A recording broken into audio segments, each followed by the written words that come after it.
Shit, sorry. Wait,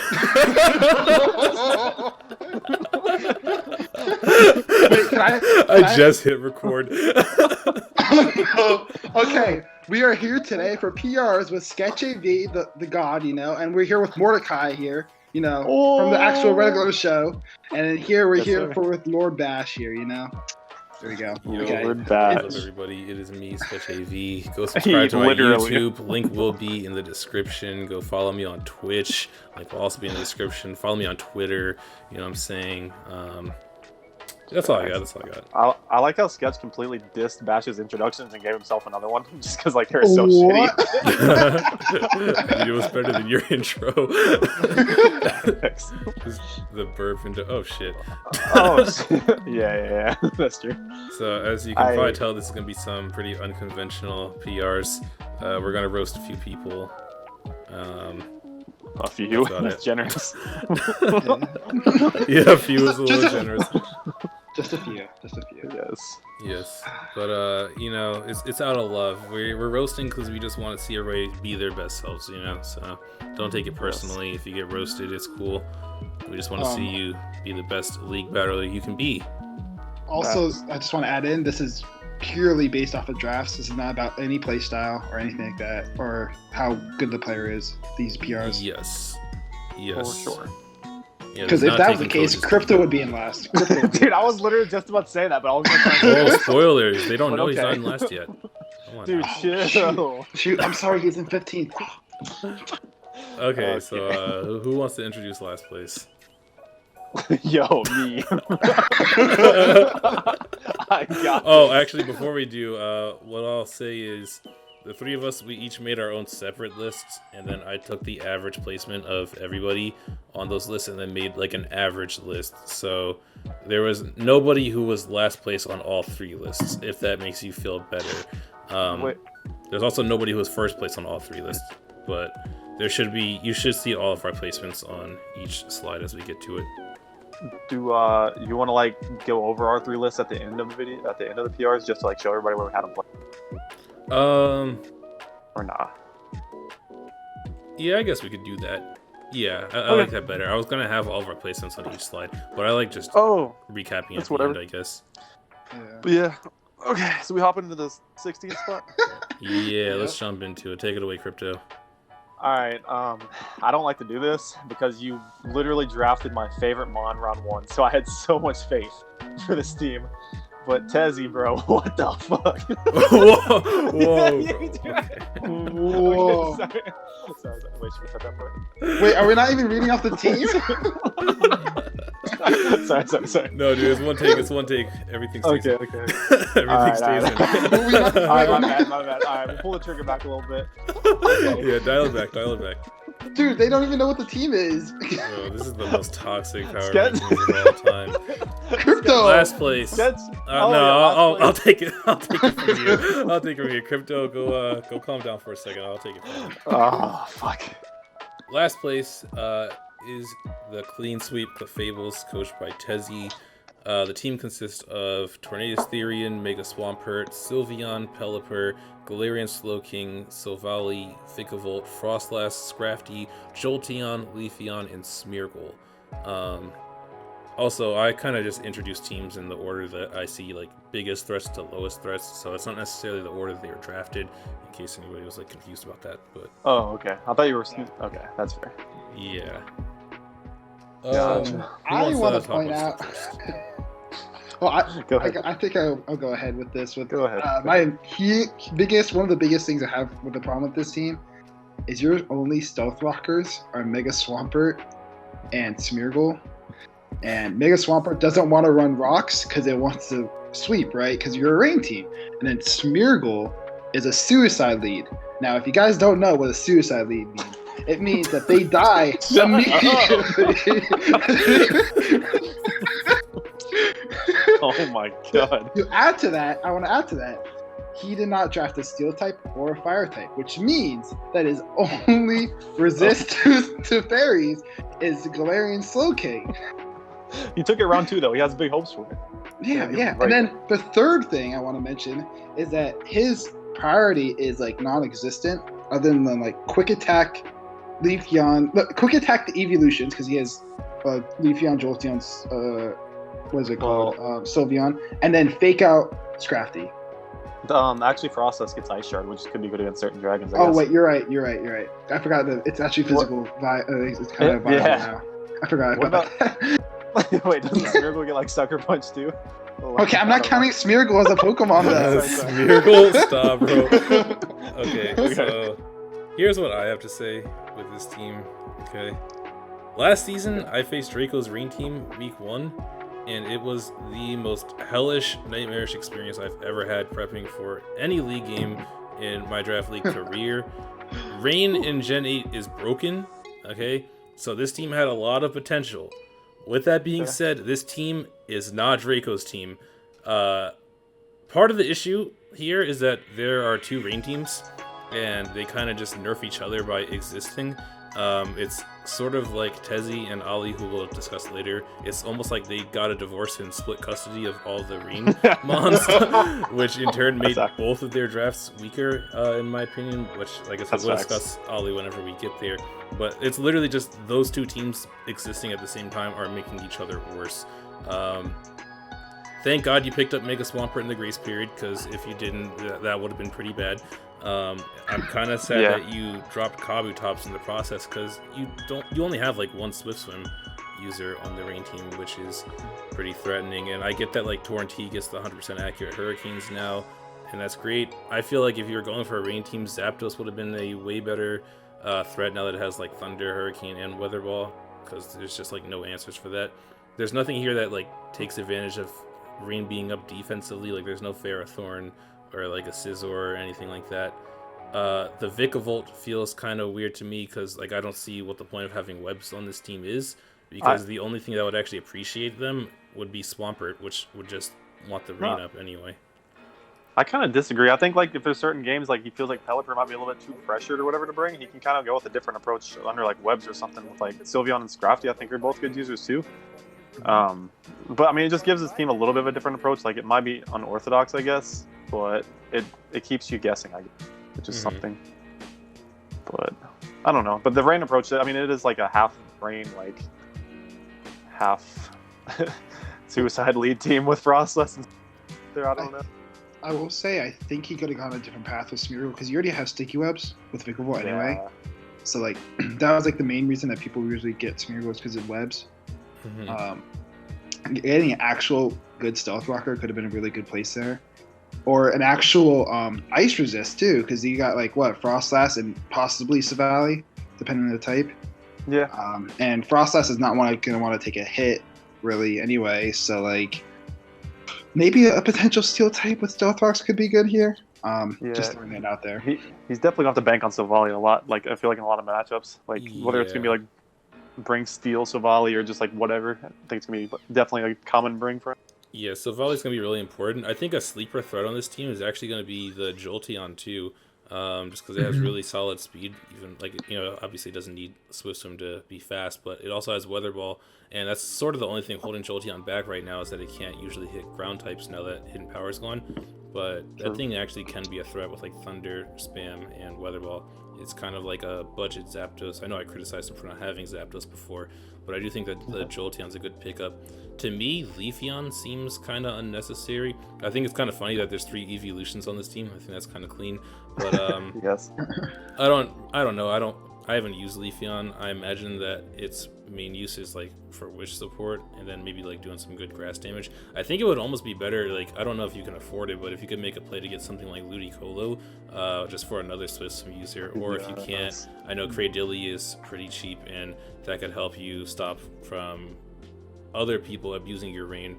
Like whenever you face like a Dracovish or something like that, having the Storm Drain might be useful, and it gives you a rock type that you're currently missing. And a Stealth Rocker. Yes. Yes. All of which are really important. Big facts. Style points for 3 evolutions, though. That's kind of fire. Yes. Yeah. I'd be down for that. Add Flareon. Facts. Nice Ice Resist, maybe. Yeah, ultimately, I feel like this team, it has potential. It's just like it hasn't fully committed to being the Rain team that it was designed to be, I feel like. and it almost feels like you're like wasting points on Pelipper because of that, because Pelipper's kind of expensive, and if you're not going to go like full on with like big rain threats without the team, then you're kind of not using your points efficiently, in my opinion. I'll be honest. I feel like with his draft, like he went in and then realized he wanted to get rain because he didn't have Mega Swampert at that spot originally. He had he had, what did he have there instead? I forgot. Look it up real quick. But yeah, it looked like he decided like halfway through the draft that he just wanted to get rain, which just made it feel so awkward with the team. He had Alamolo there instead. Instead of Mega Swampert. Oh gosh, yeah. Yeah, so. Yeah. Anyway, no point in beating a dead horse. I think. Damn. I think. Call me toxic, bro. You said what the fuck as soon as we started. Yeah, that's how you started off. Oh my god. I'm just trying to move things along. I don't think we gotta sit here. No, like I said, I don't think that any of these teams are like just god awful. Like I think they all have the potential to win matches. I just see this team struggling a little bit. But yeah, I think we can probably move on to 15th, right? We gotta roast the next guy. He's a veteran in this league. We gotta roast him a little bit. We gotta go on. So next up is Crypto. What? That's 14, bro. Oh, okay. Yeah, but next up is Jimmy. His team consists of Urshifu, Single Strike, Excadrill, Charizard, Y, Raikou, Celesteela, Executor, Suicune, Aromatisse, Cresselia, Bijo, Boldor, and Hippopotamus. Something funny about that? Which one? Those, I don't know. The last two. Can I just started trembling a little bit? Can I just say something about like before you guys go into like this? I guess. Yeah. Mm-hmm. Originally you had Tangrowth and Gigalith, and I think that was a lot better for the team, 100% than what ended up, I guess. So yeah, I'll let you guys take it away then. Yeah, actually, I'll build off of that because during the draft, I actually said because I asked the question of the day of like who we thought the scarier teams were, and Jimmy's team was one of the two that I mentioned. I really liked the way that it was coming together, but I feel like all of that was undone so fast with the decision to pick up Celesteela. And I understand that Celesteela is kind of like a staple in Jimmy drafts at this point, and it's a mod that I know he uses really well, but with it being 18 points, it just felt so costly. Like he had to sacrifice really important things to the structure of his team in order to make that happen. But I also don't feel like he gets much out of picking up Celesteela, because he already had a really good steal with Excadrill and a really good flying with Charizard Y. So like the move felt pretty unnecessary here. It sort of just felt like he was nerfing himself by breaking down his defensive core a little bit, getting rid of Tangrowth, and then forcing himself to rely on a one-pointer, that being Hippopotas, over Gigalith. I also, and like I'm not gonna criticize him too much for this because however you use your points is arbitrary. I don't think I've ever seen a team have 3 1-pointers before this, but it is interesting.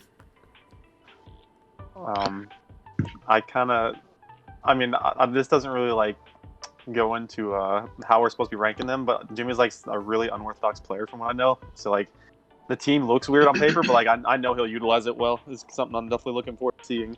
He has a lot of like something positive about it. He has like a lot of good bulk, I would say. Like Celesteela, Suicune, and Cresselia for sure can be good if he doesn't like play too passively with them. He can definitely like put them in good positions. I think they're all 3 potential good win cons in certain matchups. Obviously has breaking power between like Urshifu, Charizard, and like Excadrill, so shouldn't lack anything in there. Executor, that thing's his chlorophyll, right? Yes. Yeah. I mean, he's got like very good capable win cons, I would say, like good speed control with the sand and then the sun, I guess. I will say also a harvest, 100% harvest in this. Doesn't Executor have harvest as well, or? Oh yeah, it does. So 100% always getting back the berry every time is kind of nice to do with the sun. Mm-hmm. That is clean. Yeah, but you go ahead, Sketch. You go ahead. Yeah, I was gonna say I had Jimmy's team over a couple others just because Jimmy has one of those teams that I can see having a really, really nice matchup against some people, like some teams that are just unprepared for Excadrill or like don't have a Zard Y switch in or something like that. There's just some threats, like some really hard hitters on this team that it might actually just be tough for some teams to handle. It's just really interesting because Jimmy's team has like anti-synergy at some points. With like one of those, or the obvious one being that like if you want an Excadrill sweep, Zard Y could interrupt the sand. That's the one that everybody sees. The more subtle one that you might not think about is Cresselia is both buffed and nerfed by his team. Moonlight is going to do more when the sun's up and less when the sand is up. And so it's gonna be really, really weird. The other thing I noticed was that he doesn't have a dragon type or an ice type, so dealing with other dragons might be a little tough. He'll have to use like. I mean, he's got like at least good breakers there, so I can see like that being a good case. But I see what you're saying for sure. There's certain ones I'll definitely struggle with. Yeah. His speed. Go ahead, Dash. Oh, sorry. I will say also, like, with the fact that you're setting sun, and like you're switching. Okay, Suicune's a good switching, but it can't do much back when the sun's up because it's going to be nerfing the water moves. But the only other mon that resists a fire type move, I guess, other than Zard Y, is Boulder. And I'm to be honest, I don't really see Boulder coming much this season. I'm guessing it's not, and same with Beedrill.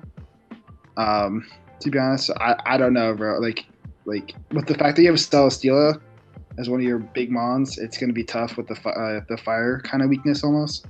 But I will say one good thing I will note is that Aromatisse Wish Pass into Celesteela is kind of disgusting too. So, yeah. Yeah, the other thing I saw was no normal type means that his Ghost switch-in right now is Urshifu. And I know that Ghost is like super spammable right now. If they're getting hit with like Specs Shadow Balls from something like Spectrier or like Gengar, something like that, it's not going to want to come in and take too many of those. So there's a pretty exploitable weakness there. His team's also like really slow. I see like a lot of like if there's something like he faces like any kind of Starfer, I think he's gonna have like a hard time revenging that for sure. Because like sure he could rely on like Excadrill like in the sand or Executor in the sun, I guess. But I just feel like once Raikou goes down, like something like even like something like with 105 speed, just that speed tier, and it's like strong enough can definitely just like clean through his team pretty easily. It's like how slow it is overall. Last thing I actually want to mention, I don't know if you guys have anything else, because this one was a pretty big one that we haven't mentioned yet. This team has 2 defoggers. One of them is Charizard, and the other is Beedrill. Which means that Excadrill is going to have to be working overtime, like really hard to keep those hazards off the field. Which means that if your opponent has a good spin blocker, you're going to be put through hell with hazards, and that can be pretty tough. It's a good thing Mega Charizard Y can run heavy duty boots now. That's all I can say. Or it's like Damp Rock Mega Manectric. Oh shit! Yeah, don't even get me started.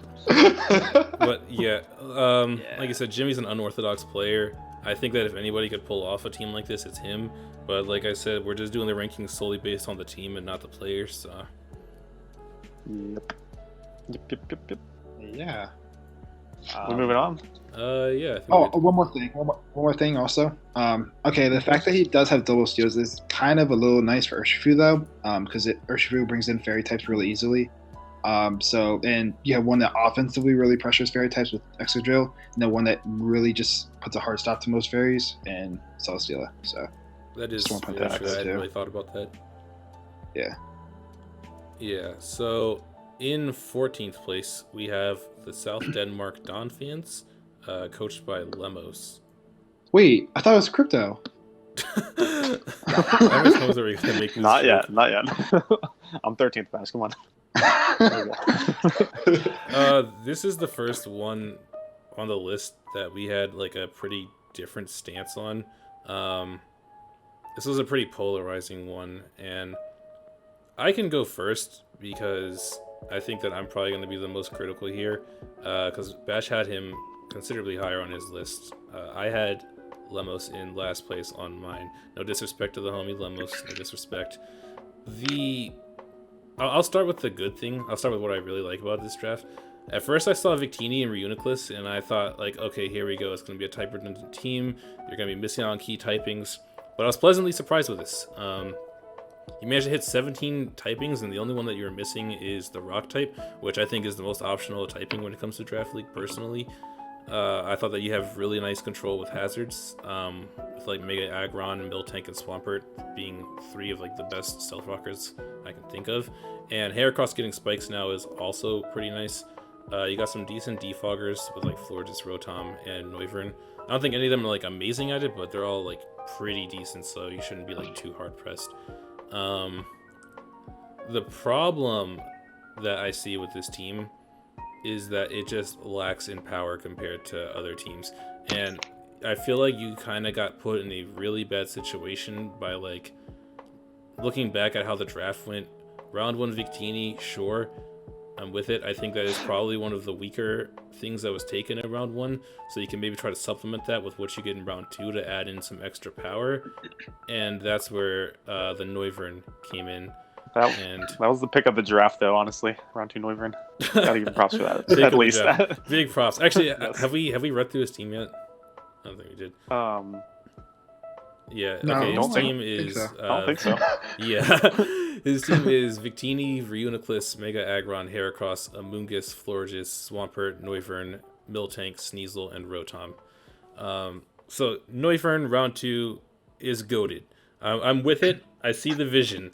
The problem is that with the way that the next round and a half before I got back to you went, everybody scooped up the remainder of the 18 pointers, 17 pointers, and 16 pointers, which put you in a position where your best mon is now Victini, and that's like your best one by a long shot, and your second most expensive Pokemon is Reuniclus at 13 points, whereas I can think of other teams, like I know Bash's team, whenever we get to it later, has 5 different mons above the 13 price point. So the problem I see with this draft is that if you take Lemos' best 6 and compare it to the best 6 on any other team, his best 6 are getting outclassed every single time, and I don't even think it'll be close. So like, the good news is that by saving those points, the rest of his team actually looks pretty consistent across the board. Like, I don't see anything that's like necessarily a bad bring to any match. It's just in terms of raw power, I think that this one's going to be outclassed pretty badly. For sure. I definitely agree with that. And it looks very like average on paper. He's going to rely a lot on Victini for breaking power. Overall, like win cons too, I feel like that's going to be a big problem for him. Like for Reuniclus, didn't it lose out on like Signal Beam and certain things like that in Gen 8? Signal Beam is Stuff like that. cut. Signal Beam's cut. Yeah, like I don't know. I feel like his win cons in general and like a lot of late games and stuff are gonna be kind of rough for him. So he's gonna rely on things like maybe like Scarf Heracross and Scarf Victini to clean up for him. Otherwise, his setup options are like late game Reuniclus can be a good option still. But I feel like a lot of times you have to play like a really like long game with his fat and bulk and try to like withstand most teams' power. Kind of looking at it from that perspective, I guess. Yeah. Ash? Yeah, take it away, Ash. So, I just want to point this out. I did realize this right now, actually, at the moment. He actually put in the transactions chat, like, I'm keeping my entire team as it's because it's 3-1 doesn't make mistakes. But you did make a mistake. You still have points on the board. You have 2 points on the board, and you still have another slot you could have grabbed a Pokemon at. Maybe, I just realized that. Maybe he wanted to keep all his mons good looking. Like if you end up picking a 2-point mon, we could have roasted him for that 2-point mon. Yeah, So fair. he wanted I will to say, keep all average. this is a stall team, in my opinion. I will disagree with you about the Breakers thing, because I think Flame Orb Heracross is terrifying to switch into. But Okay. I feel like this is like a really different team than what you guys are looking at, because like the combination of Wish Pass with Florges into Mega Aggron alone is just terrifying. I ran an entire tournament with like Wish Pass from, it was Sylveon instead and Vaporeon, but they never died. And they just kept roaring and stealth rocking and everything, just kept pushing everything around. And I think that like there's some things in this draft that like I actually kind of like with that. I will say, yes, it does not have really good setup options, which is one thing I will agree about. It does not have good setup options, but I do think it has some breakers, not a lot. But I really like the bulk side in it with the possibility of Wish passing around with Florges, because I feel like Florges is going to be a huge centerpiece to the team. Wish passing into like both the Mega Aggron and Swampert, along with having like the Vulcan and Moongus and Miltank right there. They really that core and Reuniclus as well. To be honest, that core right there is just going to be so difficult to break on its own.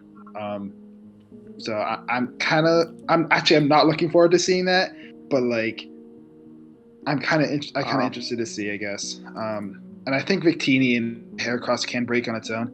I just don't really see like, well, what you said earlier, like a win con per se, unless you go with like the Flame Charge Victini, which is kind of the store power set, But I think he's actually got like low key like one of the best status absorbing team too, because like if you look at like obviously Heracross, he's got a Magic Guard, Reuniclus, and then 2 Clerics and Thorgus and Miltank. So I mean, I think that's something you can definitely play around with and play the long game out with those guys. Definitely, I agree with you on that standpoint too. I think a lot of his games are going to like be prolonged by his like back core and stuff like that. And then maybe if he can like pull out an in-game win con with one of like a good Scarfer and Victini or Heracross, I think I was mentioning, or like a Calm on Reuniclus or something. Those are definitely going to be very good for him in those situations, I think. Right. Yeah, I think that this team is actually like put together really well. I put down in my notes that like I can tell that Lemos is very good at identifying what his team is missing and like going for that whenever it comes to like building a draft. Again, I only think that this team suffers from just like a lack of high-end threats, which in a way that makes this the least top-heavy of all the drafts in my opinion. Yeah. That is true. But yeah, I mean, you can prove me wrong. The main reason I had him at 16th is because this is the only case where there's a pretty significant problem in my opinion that I don't even really know how to like recommend a solution for. I feel like maybe offering trades to get some higher point mons, but like that seems like a pretty unviable solution. I don't know. It'd be tough to pull off, yeah. I would say maybe like because there's some good things like you did say that you said all the 16 points are taken mons. G Darm is still actually there. I don't know if you guys know that. Yeah, not all of them, but most of them. Yeah. I will say like maybe grabbing something like technically like if you really wanted to, he could try to grab like a Lele Halucha still because that's still on the board like that too, that pair right there. Because if you want to get more of like a sweeper potential on the team, I mean obviously that's a lot of points, so just throwing that out there, but that could be something to consider. Right. I get that for sure.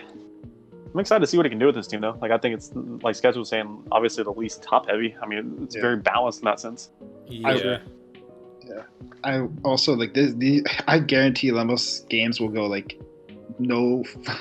It's gonna be 60 turns or more each game. Oh, for sure. Like there's the bulk and the wish passing. Like it's gonna be. Yeah. You better sit in for like an hour for these games. Too. Yeah, it'll definitely be an annoying team to deal with. But yeah, I think we're good to move. So we actually had a tie for, I guess, 13th or tie for 12th, however you want to look at it. So I guess we can start with the first one in here, which I'll say we'll talk about Ishan and the Seattle Schmoovers first, which dope name, really cool. And if it's cool, I'd actually like to talk about this one first, just because to me, like I personally don't want to have a full-on discussion of my thoughts here, so I just want to get my thoughts out of the way because I'm facing him week 1, and I don't want to like go too deep into like game plans or anything like that. But like for fairness' sake, I feel like I do kind of need to evaluate him on like the same level as everyone else. But I don't know, it's just kind of weird for me to rank right now. But all good. I think that the strengths of this team come from its really overwhelming hazard control. This team has 5 Stealth Rockers and 3 Spike Setters, along with Toxic Spikes and Sticky Webs. Mega Aerodactyl doesn't really want to run Defog, but Gliscor certainly can. And to that end, I think Carkol is actually a pretty important pickup towards the end for Rapid Spin, just because you're not always going to want to Defog away, since he's going to be running so many hazards, I think. Like most hazard-reliant drafts don't want to run Defog, they'd rather run Rapid Spin. So I think that's pretty nice in that sense. The weak point of this team, I think, lies in its offensive pressure. Deoxys Speed, having Nasty Plot, is definitely going to help him out here, but there's no immediate wall breaker that I can point to on this team besides maybe Pangoro, or I guess somewhat Mega Aerodactyl, which to me that seems more like a cleaner or a revenger rather than like a wall breaker. Now, if I heard of a team that didn't have immediate wall breakers, my hope would be that it's a really nasty stall team. And by the looks of it, this actually could be, with a core of like Toxapex, Ferrothorn, and Gliscor. Really disgusting. You can't toxic them. It's pretty bad. The problem is that this team has absolutely no clerical support outside of Aromatherapy Rabambi, which say like there's no Wish, not really any realistic heal bell users, and because of that, I feel like this team's kind of susceptible to things like Thunderwave spam, which is pretty likely considering he has like 2 of the fastest things that were drafted. They might be the 2 fastest, so I don't think Regieleki went. So I don't know. I think that this team has a lot of potential, but for that potential to be fully actualized, he'd need to like maybe make some transactions to push it in more of a direction of either being a little bit more offensive or just fully committing to stall. Right now I feel like they're kind of caught in this weird middle ground between the two that hold it back a little bit. Yeah, I would add to your thing. I definitely think that he lacks the breaking potential on this team. Mega Aerodactyl is probably his best breaker in my opinion overall, because Pangoro is going to be like unreliable in certain matchups, although Right. It is a very strong one for sure.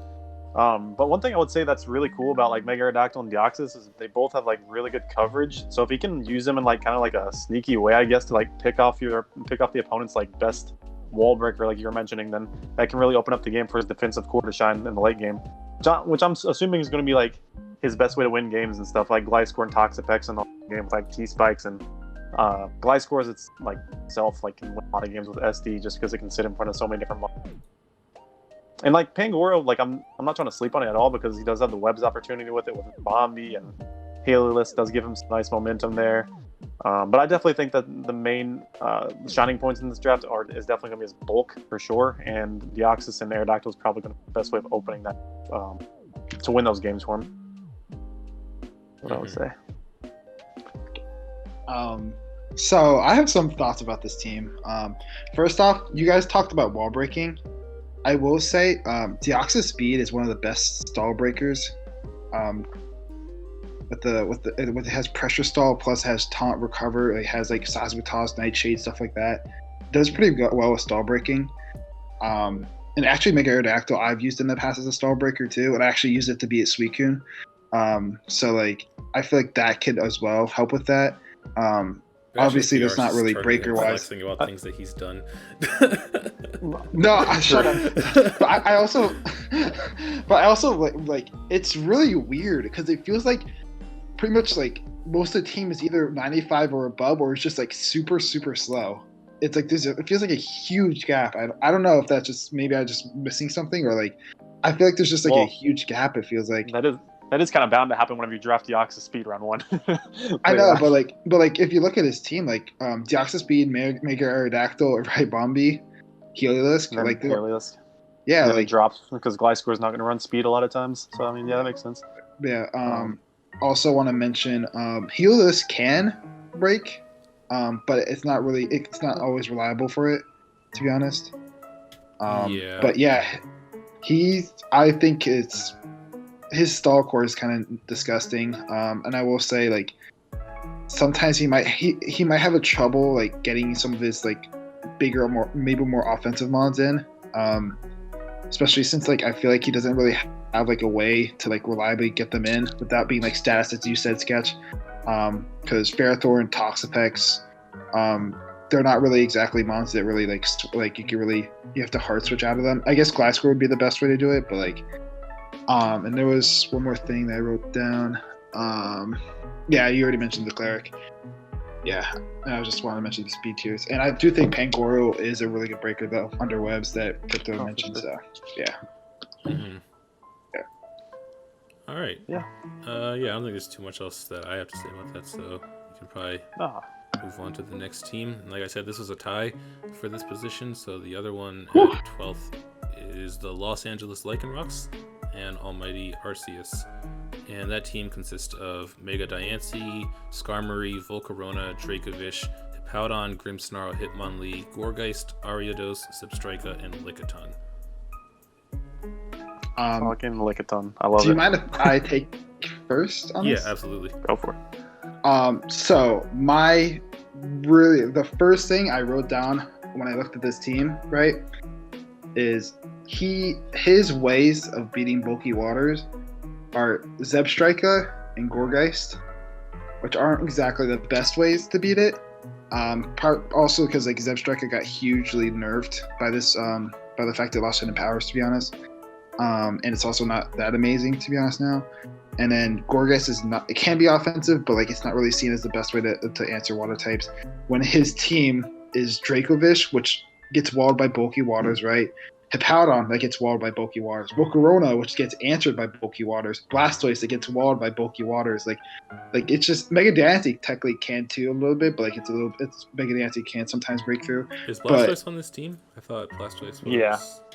Oh, okay. I did not have that down then. Maybe did he make a transaction? No, Blastoise is there. Sure I just didn't have it down. Okay. Yeah. I don't know. It's just he cannot break water types. Like straight up, it's gonna be so difficult this season. Like I think he needs to upgrade one of his electric type or grass type up to like a better mod like that, because otherwise he's gonna struggle so hard this season. Because anytime, like if you battle like a Suicune or anything like that, like it's just gonna be a long game for you. Yeah, that's definitely for sure true. I think I agree with that. He's gonna have to use like Mega Diancie and Volcarona to pressure them, especially, and then try to open up games for like Dracovish and stuff, which I think could be good. Like because Dracovish could definitely be a really good win con on sand a lot of times. But breaking past those are obviously gonna be a huge problem for him. Does have the 1-point sticky web and a Ariados, which is cool, I guess, because it does give things like Dracovish the option to run like banded and stuff outside of sand, which is kind of cool. I do think Mega Diancie is going to be like his most prominent breaker, like overall, just because I mean that thing's ridiculously hard to switch into. And the combination of that and Volcarona pair really together, being that Volcarona gets rid of the steals and stuff for Mega Diancie very easily and whatnot. Does have a nice hazard approach with Skarmory plus Hippowdon. That's really good for him for sure. Phasing between both those could also be really nice too, just forcing other things to take damage overall. But yeah, I mean, I don't know. The team it definitely does have some glaring weakness. See how he does with it. Yeah, I hadn't even noticed that issue with bulky water types, but you're absolutely right. To me, the big glaring issue was this team is really slow. The fastest thing on this team is Zebstrika with base 116, which already, if that's the fastest thing, is pretty slow, but also how often is Zebstrika coming to battle? The next fastest is Mega Diancie, which means that there's only two things above base 100, because Volcarona sits exactly at 100. So, there are some things, like obviously Sandrush Dracovish will add to that speed, and the other is Unburdened Hitmonlee can also add to that speed. And like you pointed out, Crypto, there are sticky webs on this team as well. My concern is that if the speed is so reliant on Dracovish being in sand, as I mentioned earlier, there are two sand teams right now. A certain somebody also has an Abomasnow. And yeah, I don't know. I was gonna say there's also rain teams, but I guess that wouldn't really hurt the Dracovish that much. It would hurt the speed for sure, because it does disrupt the sand. There's a sun team, sort of. Is there? Oh yeah, there is. Actually, yeah, that's what I meant to say, because the other sand team isn't going to disrupt this. I was thinking more along the lines of that sand team has Zardwai. Oh yeah, let me switch my Charizard into Dracovish. It'll take care of the problem. No, more so that you can disrupt it being a fast threat, though. For sure. So this builds into a larger issue, which is that once this team, I feel like this is a team that relies off of momentum, but has no way of actually achieving momentum. Because for starters, like I said, it's really slow. The other thing is that if you look at momentum move users, there's U-turn Volcarona and Volt Switch Zebstrika. And like I said, Zebstrika I don't think is going to show up that much. And I could definitely be proven wrong with this. Zebstrika might show up to every match. I don't know yet. But even still, I don't think Volcarona is going to be running U-turn super often. There's also Baton Pass on Diancie and on Ariados, but I doubt either of those are going to be run super often. So it's just one of those things where I think that this team, once they get caught in whenever this team loses its momentum, I think it's going to be a really bad uphill battle that they have very little chance of winning. Yeah, that's kind of what I agree on too. That's why I think a hazard approach, stack or hazard stacking set, could be really good, just combining with Skarmory and Hippowdon, just because they can literally sit in front of so many different things and phase them all around. And he may have to pull some doubles and stuff to just try to get him in an offensive position.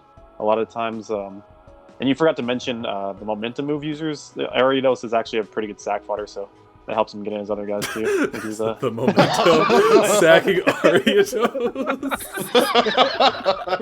Bro, that's toxic. No, helps him get in something else. Yeah. One thing I will say, for Volcarona and Blastoise, right? Dual screens is actually really nice from Grimmsnarl.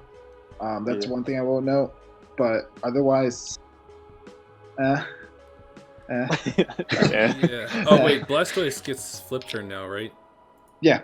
Okay, cool. Yeah, like I said, I didn't have flip turn down whenever I was making my notes on this team, so there is. Oh, that never mind. This is number one now. Yes,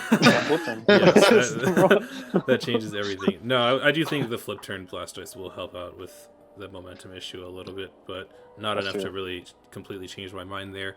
I will say having Volcarona, heavy duty boots are going to be brought a lot, so I won't fault you too much for this.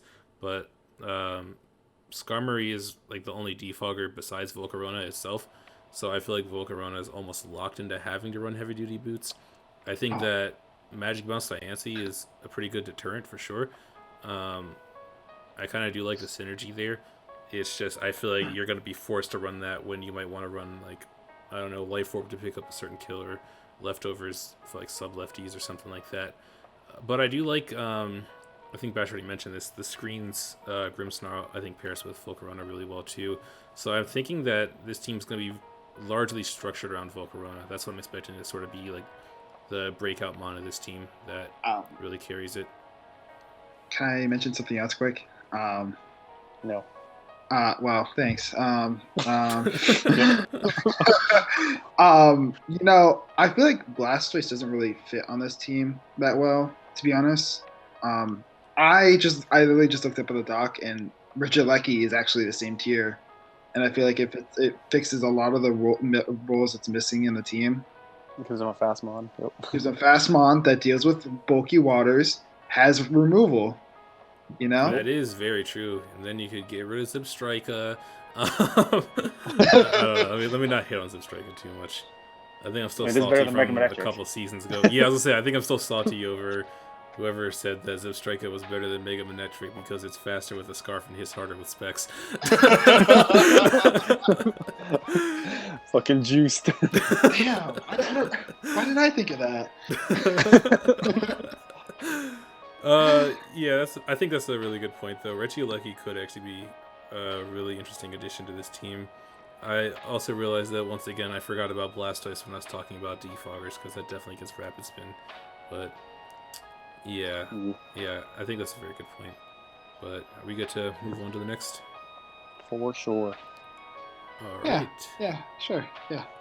In 11th place, we have the Basil Bastiodons, coached by Omnipotent Ali. And that team consists of Mega Scizor, Zapdos, Cinderace, Barraskewda, Zarude, Nidoking, Politoed, Slurpuff, Crustle, Kecleon, Duocean, and Throw. And I gotta say, whenever the draft was going on, we saw Mega Scizor and Zapdos, and then Bash told me, oh, I think Ollie's making a rain team. And I'm like, oh, great, here we go again. And then I saw Cinderace, and was like, maybe he's not going to make a rain team. And then things like Nidoking were thrown into the mix, and I was very convinced, okay, yeah, this isn't a rain team. And then I saw Barraskewda, and then I gave up trying to figure out what was happening. It was like, yeah, you win. I guess I'll just see what falls into place. But yeah, it did end up being a rain team with Politoed, and I already mentioned this earlier when I talked about Tezzy. I feel like both Ollie's team and Tezzy's team kind of nerf each other and suffer because of it, because they're kind of taking away rain threats from each other. I mean, maybe the plan was always to get Politoed. I feel like you much rather had Pelipper, but I mean, I could be very wrong. You're not. It definitely just seems like it's like the second class rain setter, which I mean it's lower points for a reason, but you do save points because of that. So the thing about this team that is both good and bad, in the bad sense, I don't see Cinderace being very effective in Rain, and I don't necessarily think that it's amazing for Nidoking either. In the good sense, I think that this team is so much better than the other Rain team when it comes to functioning without Rain. I don't think that this team relies on Rain as hard as Tezzy's does. Like, I think that things like Mega Scizor, Zapdos, I think those are still good even if the Rain's not there, and then that can allow for things like Cinderace and Nidoking to still put in the work that they need to make this team work. Like, I think that Ollie can definitely leave Politoed behind some weeks and still come out with a W. And I feel like Webs on this team serves a much better purpose here than it did on the other team, because there's things like Cinderace and Nidoking that can actually take advantage of those. Yeah, what do you guys think? Go ahead. Okay. I'm gonna be honest. I love some of the Rain part for this, right? Because honestly, I think the best core for Rain is Barraskewda, Zapdos. Honestly, in my opinion, like that's so difficult to deal with, because I know, because I ran it all day long on Sketch's mocks 18 times. Yeah. And I just flip turn and like thundered, and like, it just kept going back and forth between the two. Politoed, obviously, like I definitely would think Pelipper is definitely better on this team because of the fact that it gets momentum compared to Politoed, which I think is why it's better as a Rain setter. But what I will say is, like, the last 4 Mons, I don't think I've ever seen them come, except for maybe like one game. And that makes it like a lot easier to prep for on this team, against this team, like Crustle, Duosion, Kecleon, like Duosion's the one I'd probably see like come. Other than that, I don't really see the other 3 coming really at all. Like, it's really like, I feel like it's just a waste of like spots right there. I don't know. That's just my opinion, I guess. Yeah, I marked this down as well. I think Kecleon and Duosion definitely might have their matchups. Kecleon's really good Spadef Mon, so if there's something that, like, a really bad special threat that he's struggling to deal with, I could see Kecleon showing up for that.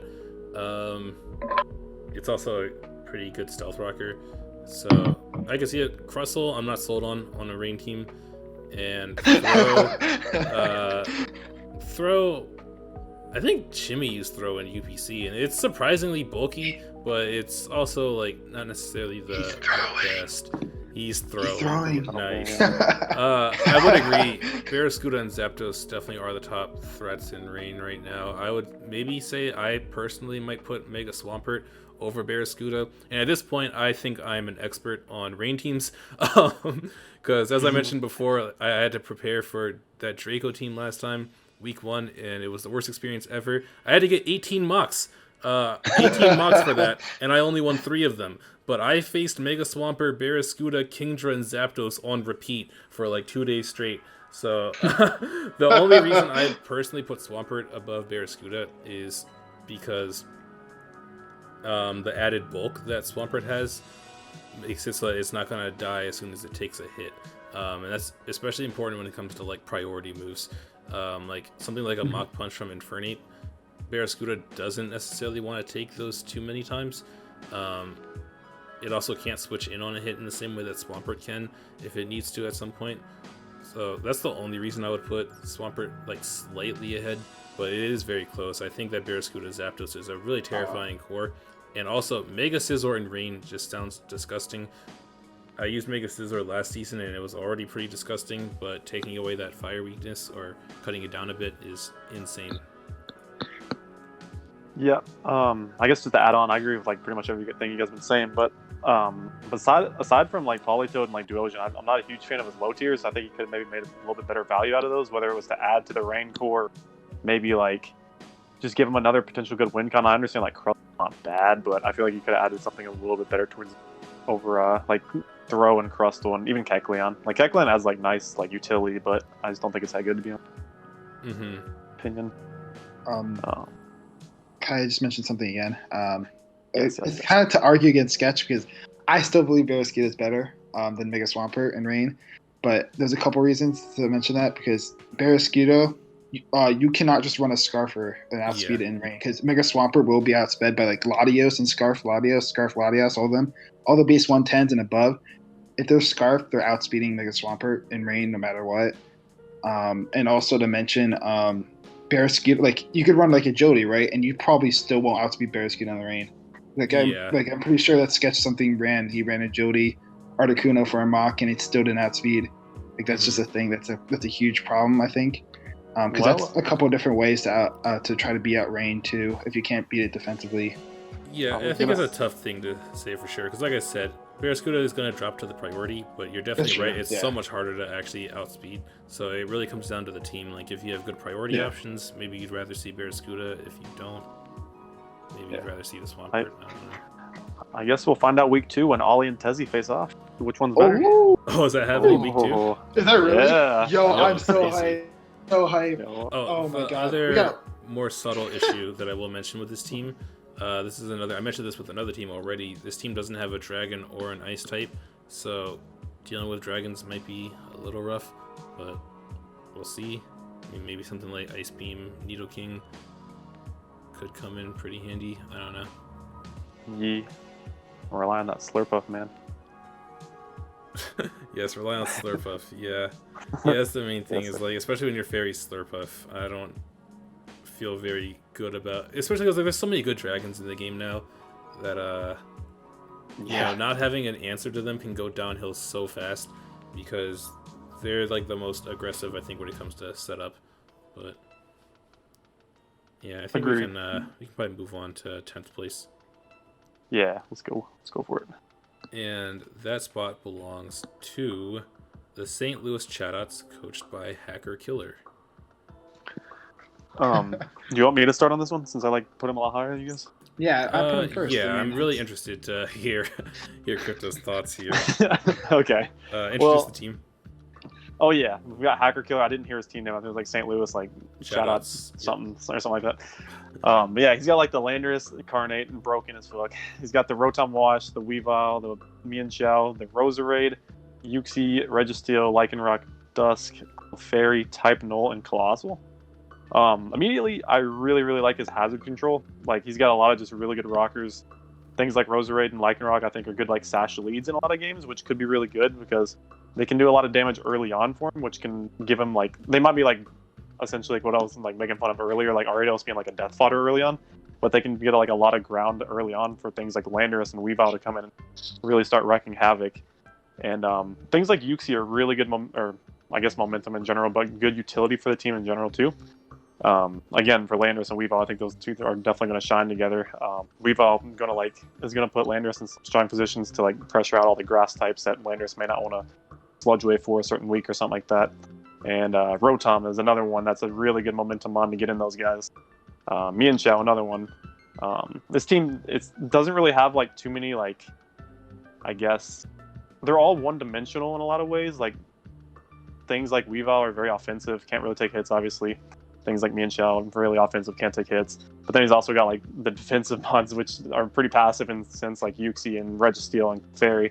But I think if he does, I think a lot of his games are kind of going to go a bit like fast pace, if it makes sense. Things like, I think I already mentioned it, but like dash leads and stuff like that, and just going to have to set the tone early with whatever he leads with, and kind of put some of his stronger threats in good positions, maybe like mid to late game with Landorus and Weavile. Yeah, I will actually mention here that this was the most polarizing one on the list. Crypto had this team, if you don't mind me saying, because we're going to show the list at the end. Crypto had this team at spot number 1, actually, whereas Bash and myself had it at 13, which is like such a huge difference. So I was really interested to hear Crypto's stance on this. Yes. And of course, that averaged out to, I think this is number 10 on the average 10th, list. Yeah. To me, what I put in my notes is the St. Louis Chatouts strike me as kinda meh, for lack of a better word. And then I proceed to say this team finds a way to be top heavy without having a ton of top threats. Which is, that sounds a little harsh. That sounds a little harsh. Landorus would like to have a word with you, sir. Yeah, no, that's what I said. Obviously, Landorus I is the monster that's like team captain right here. he's gonna be carrying so much weight on his shoulders in this league, I think. Now, don't get me wrong, I love Weavile. That's the homie, my favorite Pokemon. But like, I feel like once you get past those two, and like Weavile isn't even like the most insane when it comes to Draft League, in my opinion. Like, it's good, but like, it's not like a big name kind of all-star that you're looking for from the top picks, unless it's really synergizing well with everything else. I don't know. To me, it's like the lower tier. Like I said, I think that this team is really top heavy, and that's mainly because his lower picks feel so redundant to me. You're right, his hazard game is insane. I also don't think that there's a need for 6 Stealth Rockers. And like, whenever you get to the end, when you get to like the end, there's like picks like, I don't know, like Uxie or Clefairy, where like a lot of people pick it up because they need like a reliable rocker. I don't think that this team needs that because it already has so many. I'm not trying to be like too harsh, but like, it just feels like a little OD on the hazard setting, to the point that like, what happens in a week where he runs like Uxie, Colossal, and Clefairy? It feels like a little bit redundant to me, and I know that they are gonna do different things, but like, I don't know. The big thing is that they're passive. They're all really passive on the bottom half of this team. Like Uxie, Registeel type, no Colossal, and Clefairy let things set up in front of them, do whatever, and I think that that's going to be a little bit of an issue. But what's crazy about that to me is that despite the bottom half of his team all consisting of bulk mons, the only ones on his team that have reliable recovery are Roserade, which doesn't have the physical defense to be a dedicated wall, and Clefairy. And if Clefairy is your best wall on a team that relies so much on bulk, that is an issue. You forgot about Regenerator Mienshao, bro. Okay, and Regenerator Mienshao. Yes, good point. Yeah, the best, like the dedicated wall of this team is Clefairy, and I think that's kind of questionable.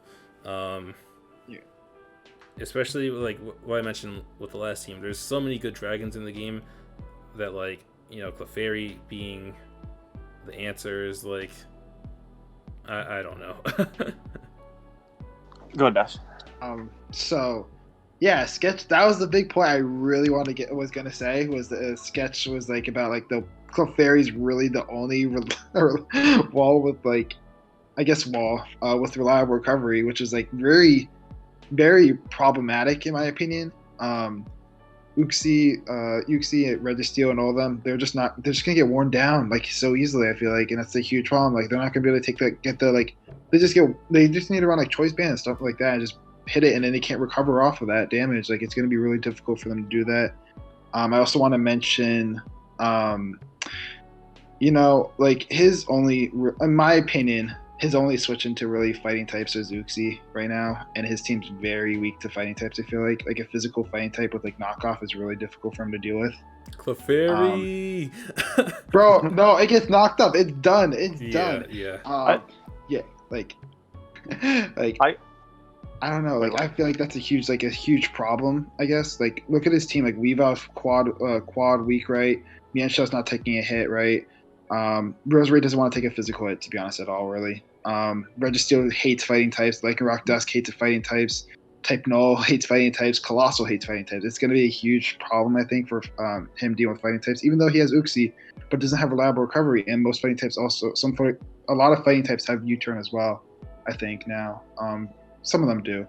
And they can just pivot out on that, or they can knock it off and get like a lot of, and then there goes its reliable recovery, you know, with leftovers. So that's a huge problem, in my opinion. Mm-hmm. Yeah. No, I definitely agree with like a lot of the points you guys are making. I would say that I don't think reliable recovery is the biggest problem on this team, just because I think, like I was mentioning earlier, I think he has so many mons that can like lead off for him in the early game and like set the tone, whether it's like Roserade paralyzing something, getting up hazard, weakening something just for something to come out later. I think those kind of things are like so big for a team like this, where he can just get like a late game lander as Weavile or Lycanroc sweep or just clean going. I think his games are going to be really short for sure, because again, it doesn't switch into a lot of things because his team is very offensive, like his low tier chunky mons, I guess. But I would just say a lot of his team it's going to be about positioning and how he just like a lot of doubles for sure, definitely going to be key for him. But yeah, I definitely have faith in this team. That's what I would say. Yeah, I think it really comes down to like a matter of play style, and that could be why our opinions on it are so different. Because when you explain it like that, you're 100% right. Just based on my personal approach to League, like I could never make this team work, but I could definitely see that this one is capable of putting in the work. I think I did sleep a little bit on Lycanroc when it comes to like big threats that can like clean up a game. I feel like the big three obviously are going to be like Landorus, Weavile, and Lycanroc, with like Mienshao doing some nice things here or there. I don't know. I just worry about like what happens when there's a team which let's say what happens when there's a team that has a good Landorus eye check, but let's be honest, those don't exist. A team that has like a good answer for Weavile, Landorus eye is going to have to carry all of the offensive momentum of this team. And also with those being the big three, that like Landorus, Weavile, and Lycanroc, there's a shared weakness with the latter two, Weavile and Lycanroc, to Mach Punch and Bullet Punch. So there's going to be some matchups like when they're facing a Mega Scizor or Scizor or like an Infernape. I don't think Conkeldurr was drafted, but like really any of like the big threats that have those moves, it's going to be a pretty scary matchup here, I think. For sure. Yeah. Or Braylon didn't get picked either. Yeah, because like what does he do to win if those mons go down? Like I don't see Clefairy! Registeel and Clefairy clutching out the W. Nah, I can understand from that perspective. Yeah, priority could definitely play a big part in his late game win cons and stuff. Because Ice Shard's pretty prevalent too for Landorus, so that's fair. Yeah. Not a bad team, just one that like I'm a little concerned, but I think that this is one that will also prove me wrong. We shall see. Who we got next? Up next, we got the homie, the boy, GCS. Go to the Galactic Glades. Oh shit! Hell yeah! Yes, sir. Let's go, baby. So, somebody? Oh, I got it. No, I was just scrolling through my notes to find his team. Not gonna lie, Galactic Glades looking kind of whack during the draft. I know. I know. I only say this because I know GCS wasn't very happy with the team he had put together either. And I mean, I straight up told him in DMs, I was like, yeah, it does look a little whack at some points. But I think that he made some really clean moves in the grace period that shifted the direction of this team, and I'm really happy to see that. I think for starters, Tyranitar offering Sand to boost Sand Force Mega Garchomp is insane synergy, which like Mega Garchomp is already really scary now that it has Scale Shot. Sand Force Scale Shot on that is really terrifying, and then he's supporting the Tyranitar really well with things like Aegislash and Buzzwole, and even Tentacruel to cover his fighting weakness. There's the Quad Resist from Gardevoir, which I think Gardevoir is probably going to be, I think, the most pivotal, maybe not the most, but one of the more pivotal members on this team, just because of how versatile it is. It is like the dedicated cleric of the team, but I also think that Trace is going to fill so many roles this season, both offensively and defensively. I could see it doing cool things against like a lot of the weather teams. I don't know. I'm interested to see what he does with Gardevoir. I think that might be the Pokemon on his team that I'm most interested to see him use personally. But I like this team. It has a lot of hard hitters and a decent amount of setup that could just end the game if you're not careful. Like Mega Garchomp literally will end games now if you don't bring like a fairy for it. Thundurus has always been pretty good at doing that. Something like Agility, Weakness Policy, Aegislash can end the game. Buzzwole, Beast Boost, Dragon Dance, Tyranitar. It's just a lot of things that if you're not playing carefully around, he could just call it GG on the spot. One thing I will say is this team doesn't have a fire type or an ice type, which neither of those are like necessarily super crucial, but the flying type being Thundurus, which usually doesn't run flying moves, means that bulky grass types could become an issue. I know Thundurus does get Sludge Wave, and then the poison type is Tentacruel, which doesn't resist grass and isn't necessarily the most offensive. And I feel like bulky grasses are going to be brought for things like the Garchomp Earthquake, things for like T-Tar, Greninja. I can definitely see bulky grass types being kind of annoying. Like, he's not going to straight up lose to them, but they might be a little annoying. And more importantly, hazard removal on this team is kind of rough. Thunderous is the only defogger, which means Tentacruel is gonna have to like super work overtime and just show up with Rapid Spin most weeks. But really, the hazard removal is like the main thing that holds this back from being one of the more threatening teams in the league, in my opinion. For sure. I think you mentioned it already, but like I personally like the amount of like potential win cons on this team. I think Scarf Buzzwole, Scarf Guard, two of the best like low key scarfers that you could think of, barring like like the top mons like 18, 17, 16 point mons. I think those are really good. Wait, what'd you say? Jirachi and Toki. Jirachi. Oh shit! Punch everything. But I personally just love all the setup he has on the team too. I like you were saying with Trace Gardevoir, that's gonna be really cool to see with like rain teams and whatnot, to see how he can copy Swift Swim and whatnot. He's even got the Rain Dish Tentacruel to help out against those rain teams, Mm-hmm. But also some pretty nice priority too with Prankster, Thunderous, and Aegislash and Greninja coming in right there. That's really good. I do question a little bit his defensive synergy. Like, I don't really think his balls are that good. And again, I could be like being hypocritical because I didn't really like mention that with Hacker's team, but I think it's maybe more important on GCS's team to have more dedicated walls. But that would just be me. I know he loves his Regigigas, so I think can definitely be a solid one. He's got really fat stats. Excuse me? Overall.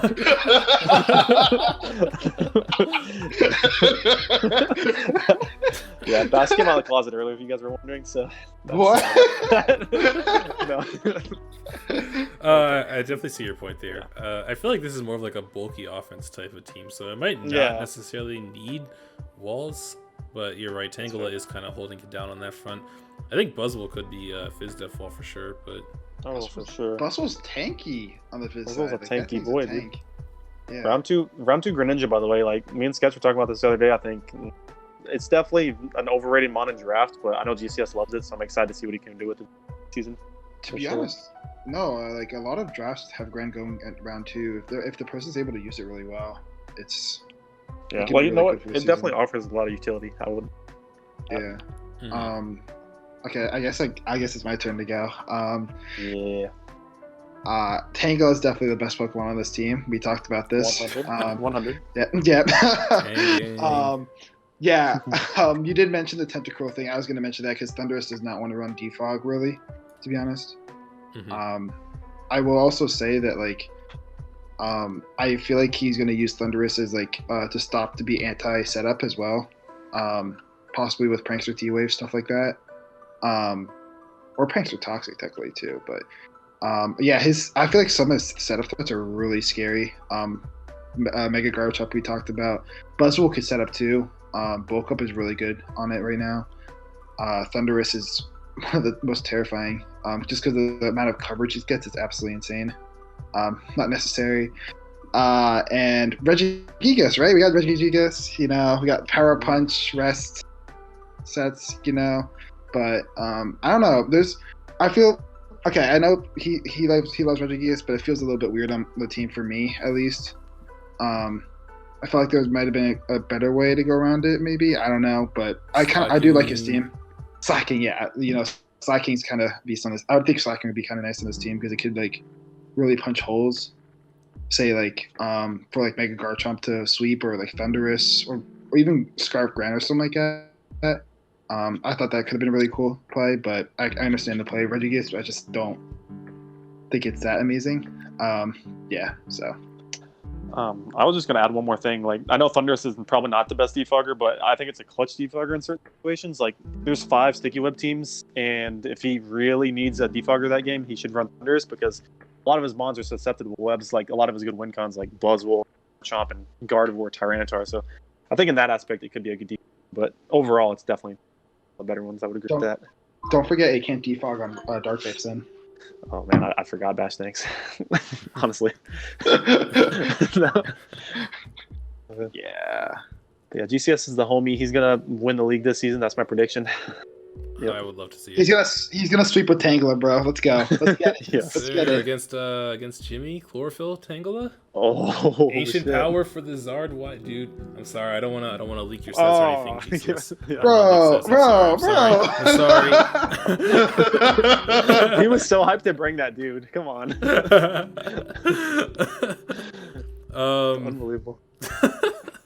Moving on, in 8th place, we have Ill Kid and the Missouri Raikus with a team of Mega Gallade, Rillaboom, Heatran, Kyurem, Togekiss, Inteleon, Morpeko, Sandaconda, Mismagius, Weezing, Armaldo, and Tauros.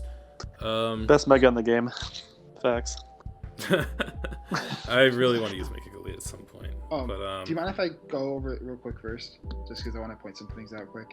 I was gonna let you go last, unless you really want to go first. Dang. Just because you seem like you had the more critical opinion, and I feel like... I just want to make sure I get this. I guess like I just want to say two things before. Okay, no, you can go first. You can go first.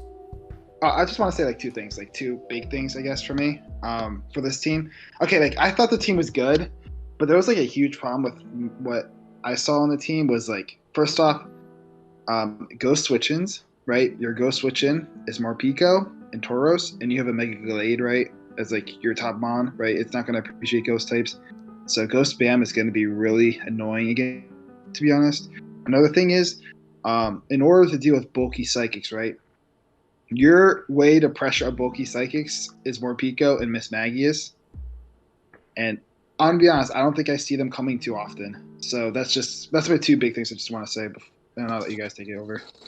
And maybe I'll come back after. But yeah, yeah. Crypto Is Crypto peeing? Bro, I swear, Crypto. Oh my God.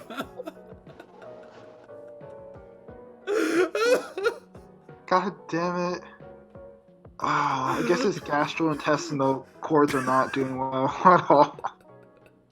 Bro, Ill Kid deserves better than this, man. For real, bro. He doesn't Nah, he just went deserve back on this in mute. this section. God damn it, Crypto. Oh, man. Okay, I think that's a really solid point. I had not considered the ghost type switching issue or the way to beat bulky psychics. I will say I don't think that there's a ton of bulky psychics that I'm worried about, especially with what was drafted.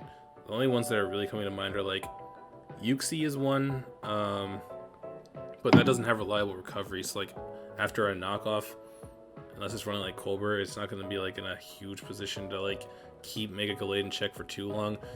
Jimmy's Cresselia could be an issue for it. I can see that. Crypto Slowbro potentially, but there is a Rillaboom on this team, and things like Freeze Dry Kyurem. So I don't necessarily think the bulky psychic thing is too big of a deal. Crypto, you wanna explain yourself? Oh, Ill Kid? No, Mega No, Gallade's on really good. the potty break that just happened in the middle of power What? rankings. I thought that was Bash. No, bro, that was you. Dude, don't even say that, bro. I saw you I go was on mute. What do you mean? I saw you go on mute after. Oh, my bad. I Oh my forgot to hit it earlier. Did you you didn't fall in though, right? No, my Bro. gastrointestinal cords are good, by the way. Ill Kid Oh, deserved better, bro. good, Ill Kid good, deserved good. better. I couldn't hold it for mine. Bro, why didn't you go before? didn't Why wanna did you go enter- before we recorded? We were already shitting on Tezzy. I didn't want to piss on him as well. Oh Bro, my what the god. God. So I will say I think that was that pun intended, by the way? Was that pun intended? Very much. Very much so. I think I like the obvious synergy from Rillaboom and Heatran. Grassy terrain with Heatran is a pretty common thing now, but it's good. It works. I think that the Fairy Dragon Steel core of Heatran, Kyurem, and Togekiss is one that's going to be a little bit slept on. I think that's a really, really strong FDS core with a lot of potential to do some pretty good things. I also want to point out that this is one of only 2 teams in the entire league that managed to fill out all 18 types. And that's always a A+ in my book. Yes, round of applause for Ill Kid. Props. I think that hazard removal might be slightly annoying for this draft. I'm using Togekiss in another league right now, and I'm finding that it doesn't want to run defog super often. Like, it definitely can in certain matchups, but even when you want to like run it bulky, it doesn't necessarily want to have defog all the time. But there is Rapid Spin Armaldo and Rapid Spin Morpeko as well. So I don't know. It's not like gonna break the team necessarily, but it might be a little bit tough throughout the season for you. I think that this leans a little bit on the slower side. There are top threats like Inteleon. Mega Gallade is at 110. I don't think Tauros is going to show up for too many games, but it's also at 110. But, like, that's 3... Oh, yeah, there's Miss Magius, too. I guess 4 things over 100, but 2 of them, as Bash said earlier, probably aren't going to show up super often. So there's only, like, 2 consistent brings that are above the 100 mark. So it's not amazing in terms of speed, and it's not really slow enough for Trick Room. But I do think that that's an issue that the right prep and play can kind of fix. I personally think that this is a really balanced, like a really well-balanced draft, and I think I had it in my top 5. But yeah, I had it really high too. I like this team a lot. Those first 6 Mons in general are really, really good. And I had Mega Gallade Kyurem last season. I kind of drafted them all, so obviously they were going to get all the kills, but they're just humongous threats in their own right. And going to that speed thing, I also think he has like some of the best Scarpers in draft. Like if you look at Rillaboom, Heatran, Kyurem, I think they're all like like super good in those ways. What? Rillaboom's not really a Scarfer anymore, to be honest. Wait, why would you say that? Yeah, I guess it's Grassy Glide. I mean, really need it. I guess that's fair. I mean, I still like Heatran, Kyurem, and Togekiss are really good Scarfers, so it kind of makes up for that problem. Yeah. Sketch was you're saying it's balanced. I mean, I sort of see that, but I mean, I'm not a huge fan of his things. Sandaconda could prove me wrong, I guess. But I don't really like Armaldo or Miss Magius too much. Morpeko is a pretty big threat, I guess. I'm more so meant balanced in the sense that it covers all the typings, and I don't know. I think it's not like too frail. It's not like a hyper offense. It's just like a very even team, you know? Yeah, no, I get that. I like the team a lot, though, for sure, overall. Pretty much all I got to throw into it. I thought it was interesting that the Fire Water Grass Core has like a frail water type and a bulky fire type, because that's kind of the opposite of what you usually see. But I think it works here. Oh, for sure. Inteleon's a cool mon. No, it is. It is. Yeah. I do think that one thing is like this team has really good breaking potential. Like, oh yeah. Like look at like Kyurem, Rillaboom, Mega Gallade. Like they just all 3 of them just hit so hard. Sandaconda. Ooh. Yes, and Grassy Terrain, bro. Let's go. Is that its best ground stab? Earthquake, right? Or does it have a different? Oh, okay. Does it get like Scorching Sands? Maybe. I mean, it probably has terrible special attack. I think it has. Let me look real quick. I've never once debated picking Sandaconda. I'm not gonna lie, so I don't know. I see that thing go like a decent amount now in draft. Well, it's got this shed skin rest set that usually runs. Oh, does it have glare? Like coil. Yeah. Does it have glare? I feel like it should. It has coil. It does have coil. It does. It has glare too. Oh, that's pretty sick. It has high horsepower, which I don't know how Anaconda does that, but you know. That's true. Yeah, I mean, I could see this thing doing some pretty good things then too. I think Sandspit might be useful for disrupting weather as well, so you never know. Yeah. Very good point. Yeah.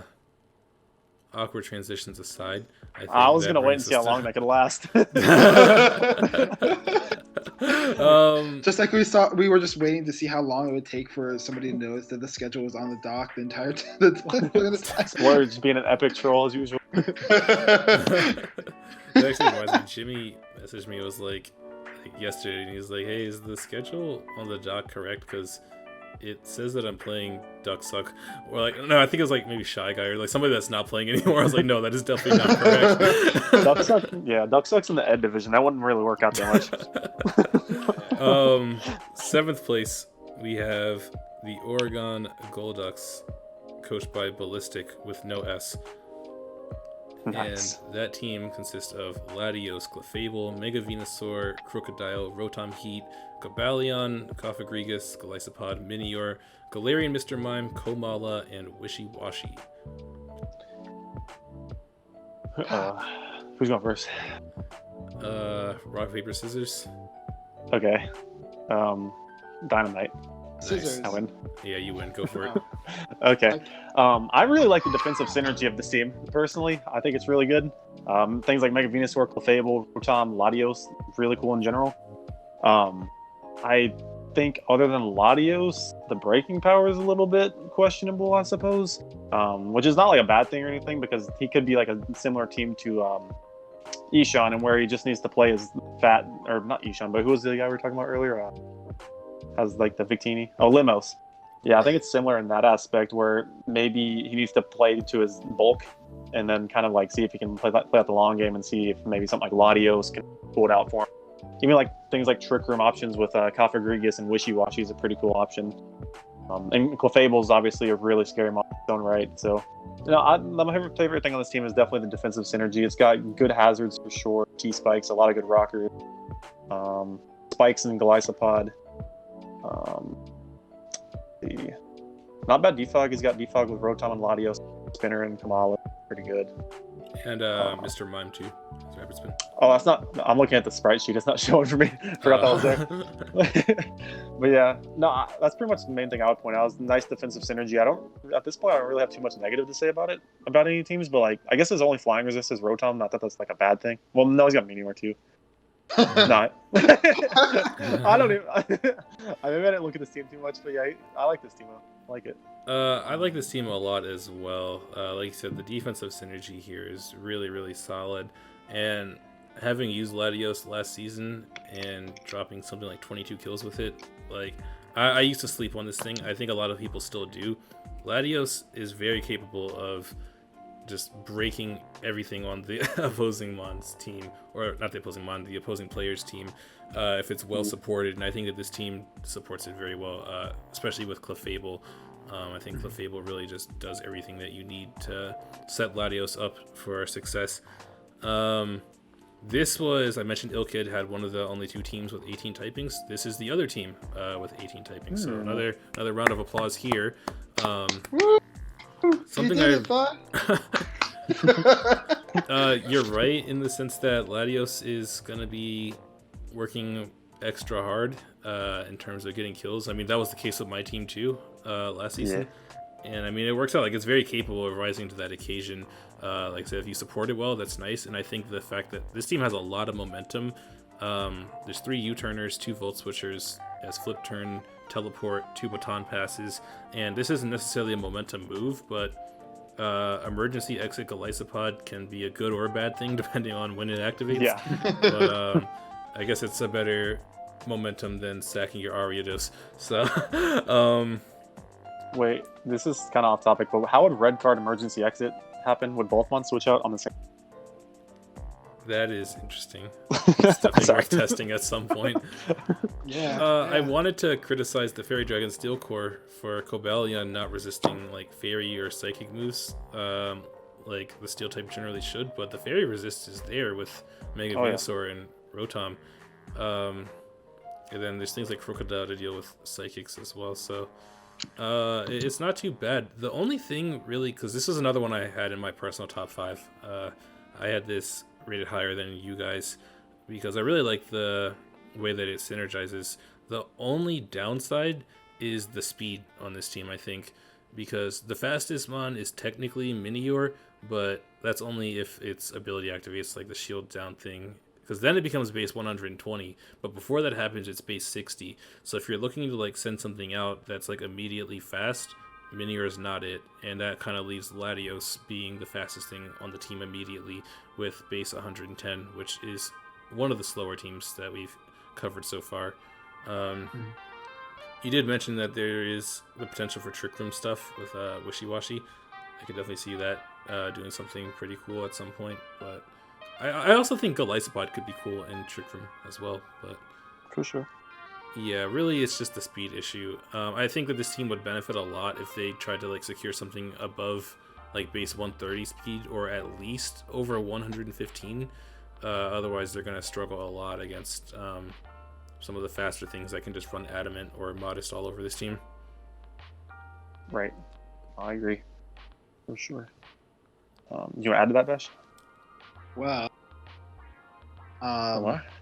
so you guys kind of said everything I had to say. I guess I would just add maybe more to like sketches. I wouldn't even go for base 115. I would try to get over base 120 with something with them on. That's not Minear because that does not count in my opinion. Configure us into wishy-washy Trick Room potential you mentioned, which is I thought was really cool.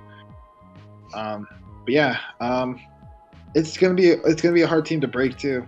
That's another thing because Fable Wish passing and I don't know if you mentioned it, but teleporting to Latios is kind of scary as well. Especially if a Poke Poison comes in on Clefable, it's a free Latios on a teleport, you know? Yeah, if like a Mega Venusaur comes in on Clefable, that'd be really good for Latios. Wow.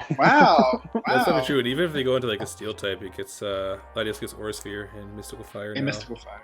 Yeah. Don't sleep on Nasty Pull out Rotom either. That boy can hit. Oof. You can also go to Crook too on the Steel types. Big facts. Moxie sweeping, baby. Yeah. Let's go. Yeah, well. all right. Yeah, well. These might be getting shorter because there's less to roast, to be honest. Yeah. Yeah, there's a lot less to say as the teams get better. So, what's up? Yeah, I was gonna say, can I take the next one because I'm playing him this week? I don't want to talk too much about him. Yes, absolutely. Moving to number 6, we have Lamaza and the Sassuolo Darkrai. Nailed it. Nailed So Bash's it. sets consist of. Here we go. Let's go ahead and talk about the first. No. You can find the Oh my Pokepaste in the description. Nicknames are a little cringe. This team consists of Mega Mawile, Zeraora, Latias, Keldeo, Scolipede, Obstagoon, Moltres, Serena, and Piloswine. Take it away, Bash. Well, right off the bat, like you got some good breakers, right? Mega Mawile is a really good breaker with Obstagoon, right? And then you got like Keldeo, who's a really good breaker, and you got some setup potential. There's not many Monso, so a little bit easier to prep for that fact, because like you can prep for like all the bonds easily. And then another thing is no Trick Room, I'm pretty sure, unless Latias gets Trick Room. No Trick Room for Mega Mawile. So yeah. I was just gonna go really quickly. Yeah, you guys go. Something fair. You want to take this one, Crypto? Yeah, sure. No, one of the cool things about this team is there another team that has 9 Mons? I'm trying to figure this out right now. I don't. That's a cool thing? That's a cool thing? No, I think it's a cool thing in a sense because I think he filled a lot of like necessary gaps on the team for only having 9 Mons. Every Mon on the team looks like it could be good for every single game, which should be the case if you only draft 9 Mons, to be fair. This is the only 9-mon team. Just checked. Yeah, no, definitely. I think he supports Mega Mawile really well. He took away one of the really good checks to it in Moltres, rock coverage and whatnot. But he's got really good speed tiers on this team for sure. Nice momentum to get in Mawile. Good hazard setter and Scolipede is there. Piloswine and Mega Mawile being the only rockers is not a bad thing, I don't think either, because I think they're good rockers. I don't know. I don't really have too much to say, but I think it just covers a lot of ground for being 9 Mons.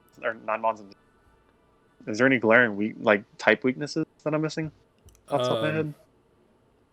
Well, I will say type weaknesses, not really. What I put in my notes was like, usually I'm not a fan of 9-mon rosters. I think that they usually leave your options super limited and end up missing out on like a lot of the key typings. But despite that, I think Lamaza was able to build up a team that has like 16 of the 18 typings, which is pretty surprising. Because like I said, like usually you end up missing out on a few because you just don't have that many mons. But the only ones that he's missing are Ghost and Rock. And as I said before, I think Rock is like super unnecessary as long as you have the right coverage to hit with it. Which maybe he doesn't necessarily have that, but I don't know, maybe something like Rock Slide, Mawile, or Piloswine could get the job done if you really need the rock coverage. But I usually don't find myself needing rock super often. I think that is really solid, like you said, Crypto. There's no real weak point on this team in terms of like quality of mon. Like Piloswine being the quote worst mon here, that's still a really solid mon to have. I do think that Piloswine's going to be coming pretty often because, like you said, it's the only other rock setter besides Mawile, which probably doesn't really want to set stealth rocks. Scolipede is a pretty good hazard setter with spikes and toxic spikes. I think Moltres with heavy duty boots now is actually pretty decent defogger, and Latias is also pretty solid with it. And Rapid Spin Serena is there, so I don't think hazards are going to be like too much of an issue for this team. It could do a little bit better with speed tier. I know you said that you really like that, Crypto.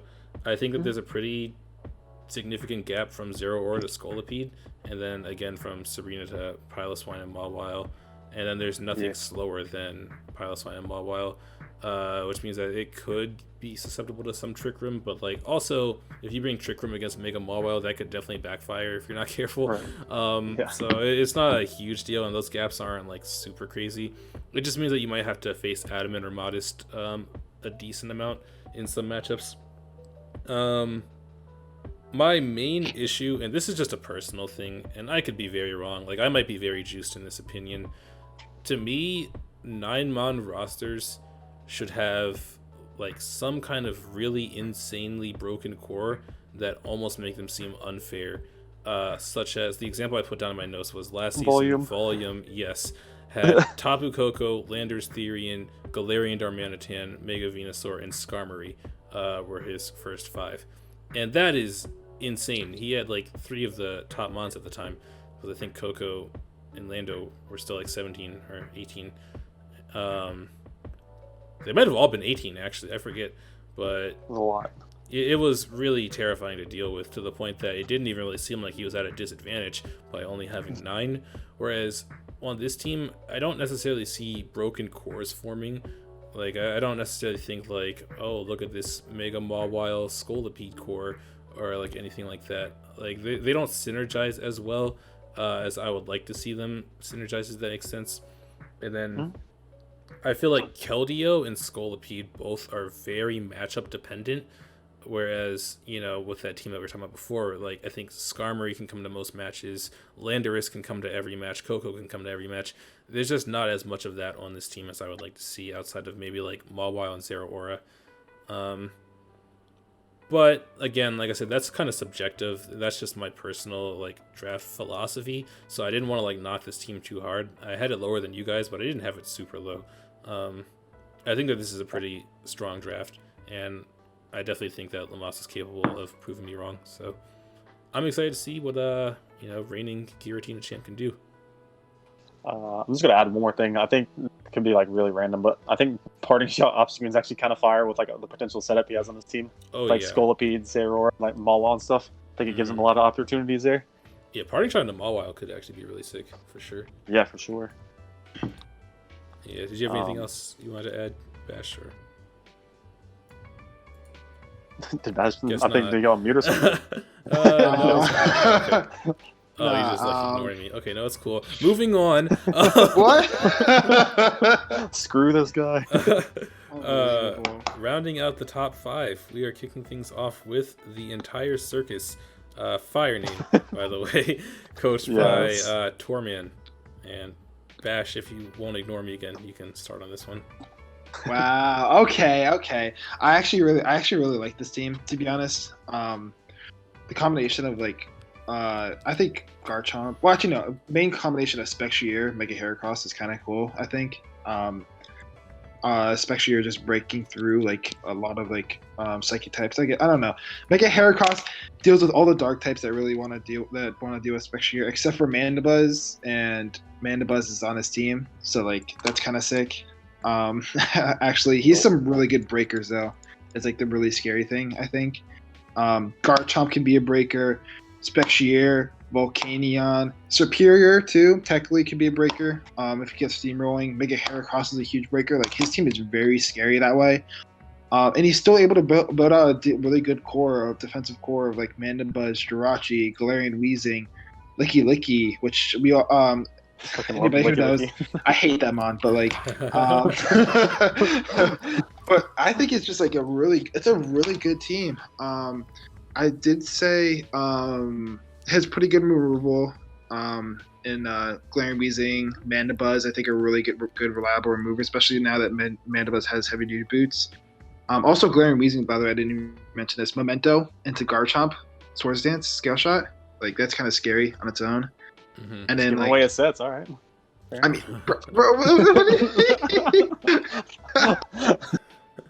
it just really synergizes well. The one thing I will note, I also wish pass from Licky Licky into like things like Mega Heracross is really good.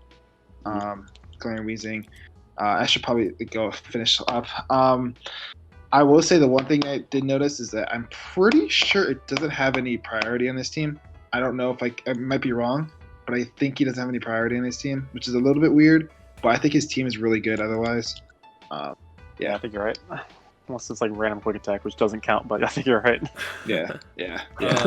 To anybody who we've criticized so far for not having the best removal, I think that you can blame Torman for that.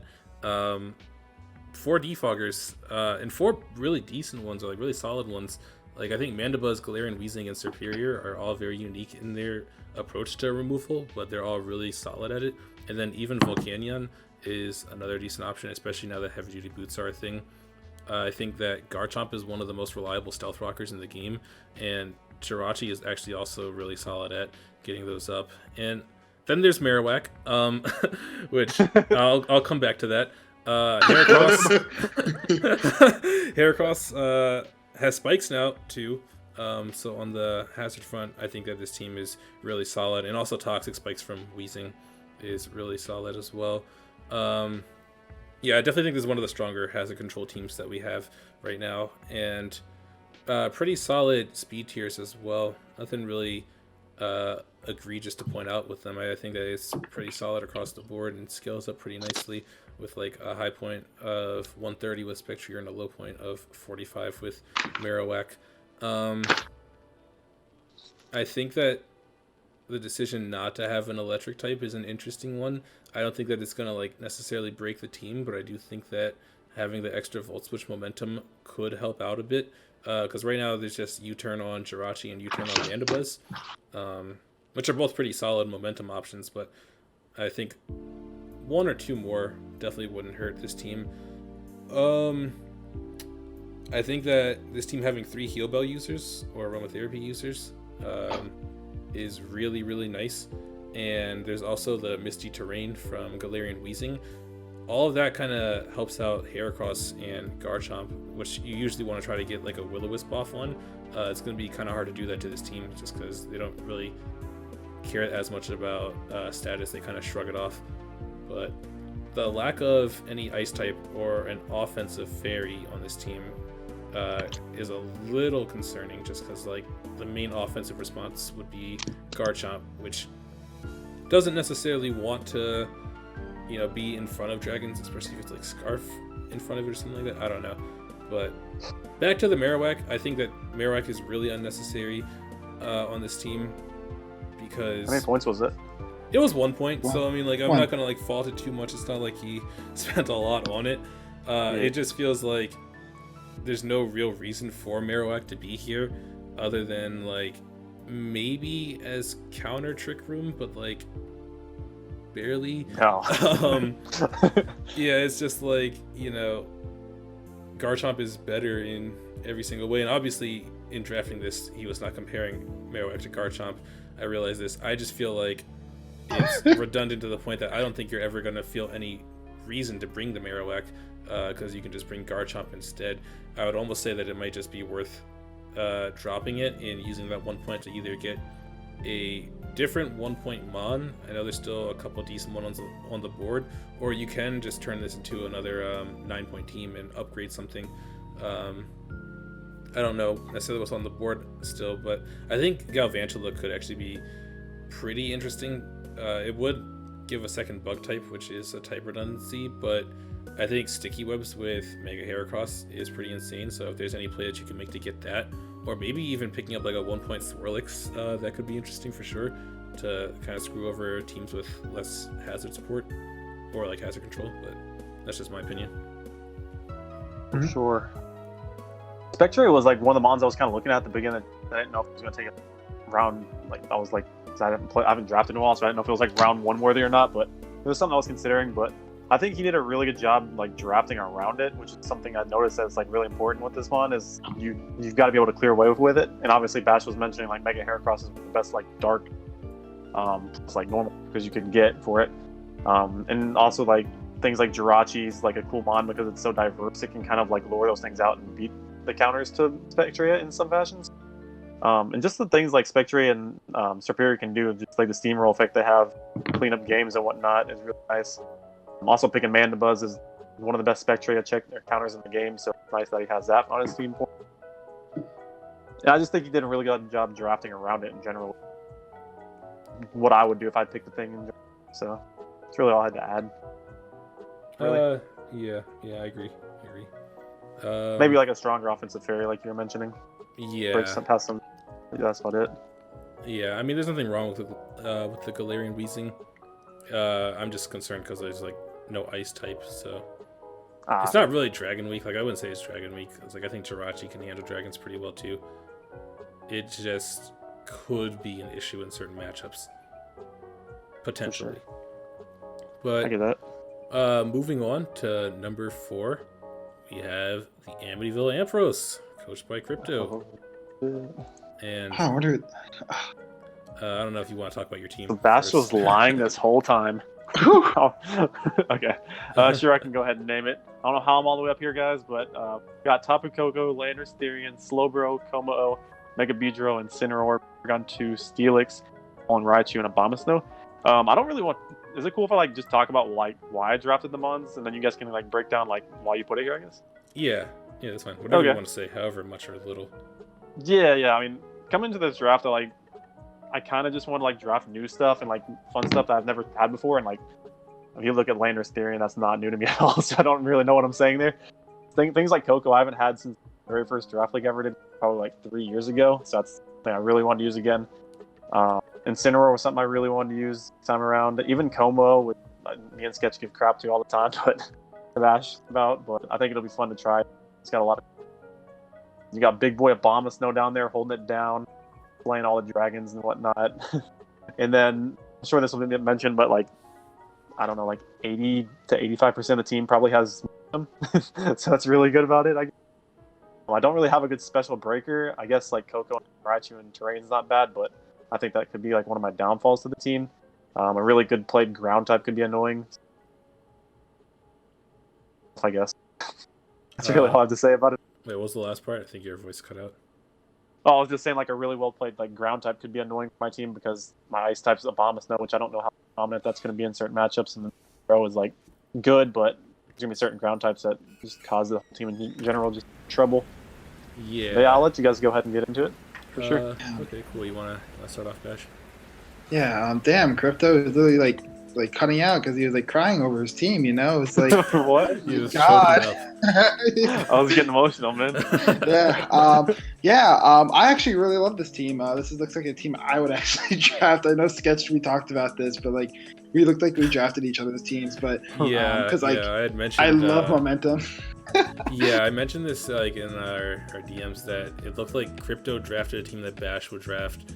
Bash drafted a team that I would draft, and then I drafted a team that Crypto would normally draft. So we kind of like rotated draft personalities here this season. Yeah. Well, I think it was a very good team. You say you don't have a special breaker. I think Tapu Koko plus Rising Voltage alone Raichu is going to hit like a truck still. Like, and it's not like Lone Raichu doesn't have the coverage for the ground types. Like, it has Surf, you know? Like, True. Yeah, so that's one thing I want to say. Also, I wanted to point out that, like, you know, that Crypto's a furry, so that's why he drafted Incineroar. Yeah. But, like, that's besides the point. I just really wanted some Frosted Flakes, you know? Yeah. Well, okay. To be honest, though, like, P2 Slowbro teleport into like Tapu Koko Mega Beedrill is really good. Like it's really scary to deal with. I will say, your removal is Coco, Lando, T, and Beedrill, and Sus.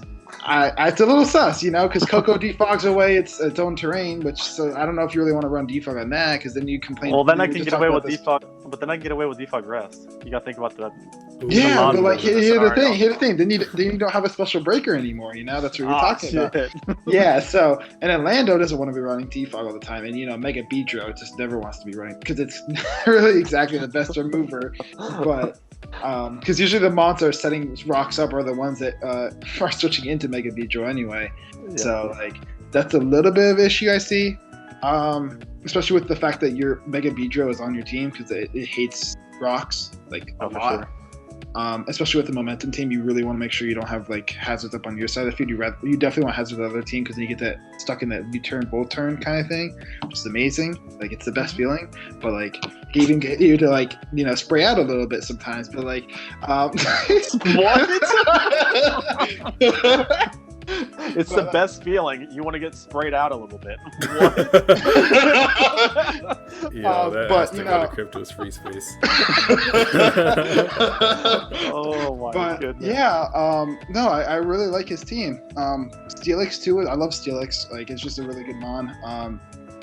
It's a little frustrating that he can't rest up in electric terrain because I actually like riding rest Steelix, but it's actually like this team's just really good. I love it, to be honest. And it's like the whole thing about like I feel like that it's just going to be breaking down teams, chipping away at it, and then it's going to come in with like Coma or Lando T or something like that. It's just going to set up and win at the end. It's just fantastic. It's just a beauty. Well, thanks, I guess. Okay, Bash. I put down in my notes that looking at Crypto's team compared to what his team was last season just gives me whiplash because he went from like full stall plus Mega Gallade to this, which is like very like hyper offense. I think that's like one of the things I really just enjoy seeing about like Crypto's drafts is that he always changes his playstyle up between seasons, and he does pretty well with whatever team he drafts. It's just interesting because you can't really pin him down to one playstyle, but I'm interested to see this because I don't think I've seen him use hyper offense, at least not for a while. The sheer amount of momentum that he has is absurd, which he kind of mentioned earlier, but everything on this team, with 3 exceptions, has momentum, with those 3 being Abomasnow, Steelix, and Komodo. Coco has U-turn and Volt Switch, Landorus has U-turn, Slowbro has Teleport, Mega Beedrill has Baton Pass or U-turn, Incineroar has U-turn or Parting Shot, Porygon 2 has Teleport, and then Raichu has Volt Switch. It's just crazy, and if he makes the right plays with it, then this could be a pretty quick GG, because you can really just trap your opponents in a momentum cycle, and it can go downhill very, very fast. And even if you make a misplay and you lose the momentum, Porygon 2 is so good for correcting that. Like if you just need to switch in and take a hit and then teleport into whatever you need on the field, you already regain that momentum. And it's nice because you can teleport into something with U-turn and put them back in the cycle so easily. It's just going to be such an annoying team to deal with. Like as soon as they finally get out of that Volt Switch combo, bring out P2, teleport, put them back in it. I think Abomasnow is cool. It's a nice low tier weather disruptor with all of the 2 rain teams, the 2 sand teams, or potential sun. With Jimmy, I think Abomasnow could have some fun matchups potentially. You are missing ghost typing, but I'm not too worried about your ability to deal with psychics because there's Mega Beedrill and Incineroar, which both handle them pretty well. And as far as ghosts, you have pretty good knockoff spam from Landorus and Beedrill and Incineroar. And then even Foul Play from P2 are pretty solid options. And then you're also missing Rock, which, as I've been saying, I don't think you need a Rock type. One of the big issues that I noticed on this team is there is absolutely no clerical support. The closest thing that I could find to clerical support was Auroraville Abomasnow, which I don't even really think that counts.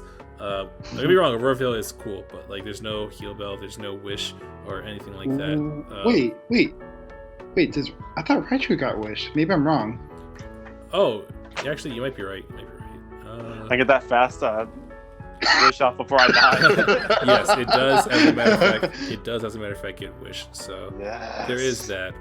Whether or not you're actually going to run it, I don't know.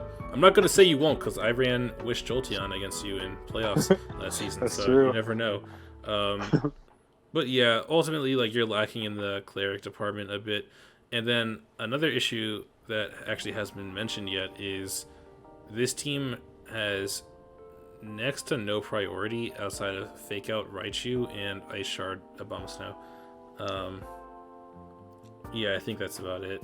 Whoa! You got extreme speed below Raichu, bro. Okay, yeah, Fake Out and Extreme Speed Raichu. Oh yeah. But that being said, I think that this team doesn't necessarily rely on clerical support, and I don't think that it relies on priority either, because you have like Alolan Raichu in terrain could just outspeed things. You might not even really need the priority in a lot of these matchups. So both of the main issues that I have with this team are kind of just solved by the team structure in itself. Like, I don't think that it needs either of those. But ultimately, like I said, your playstyle shifts around so much between seasons that the team's success is going to come down to whether or not you're able to adapt to hyper offense and, you know, make the right predictions and keep the momentum on your side throughout the battle. But I think P2 is going to be, I think, the most important mon on your team, personally. I hope I can make you proud with P2. I'll be looking forward to using it. I don't think I used it amazingly well last season, but I think that it's going to be very important on this team.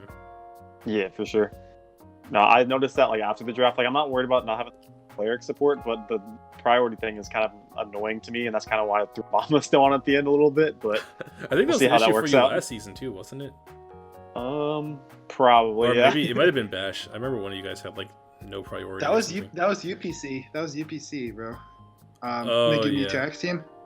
Yeah, you're right. You're right. Wow, why did my mind go that far back? That was kind of a while ago now.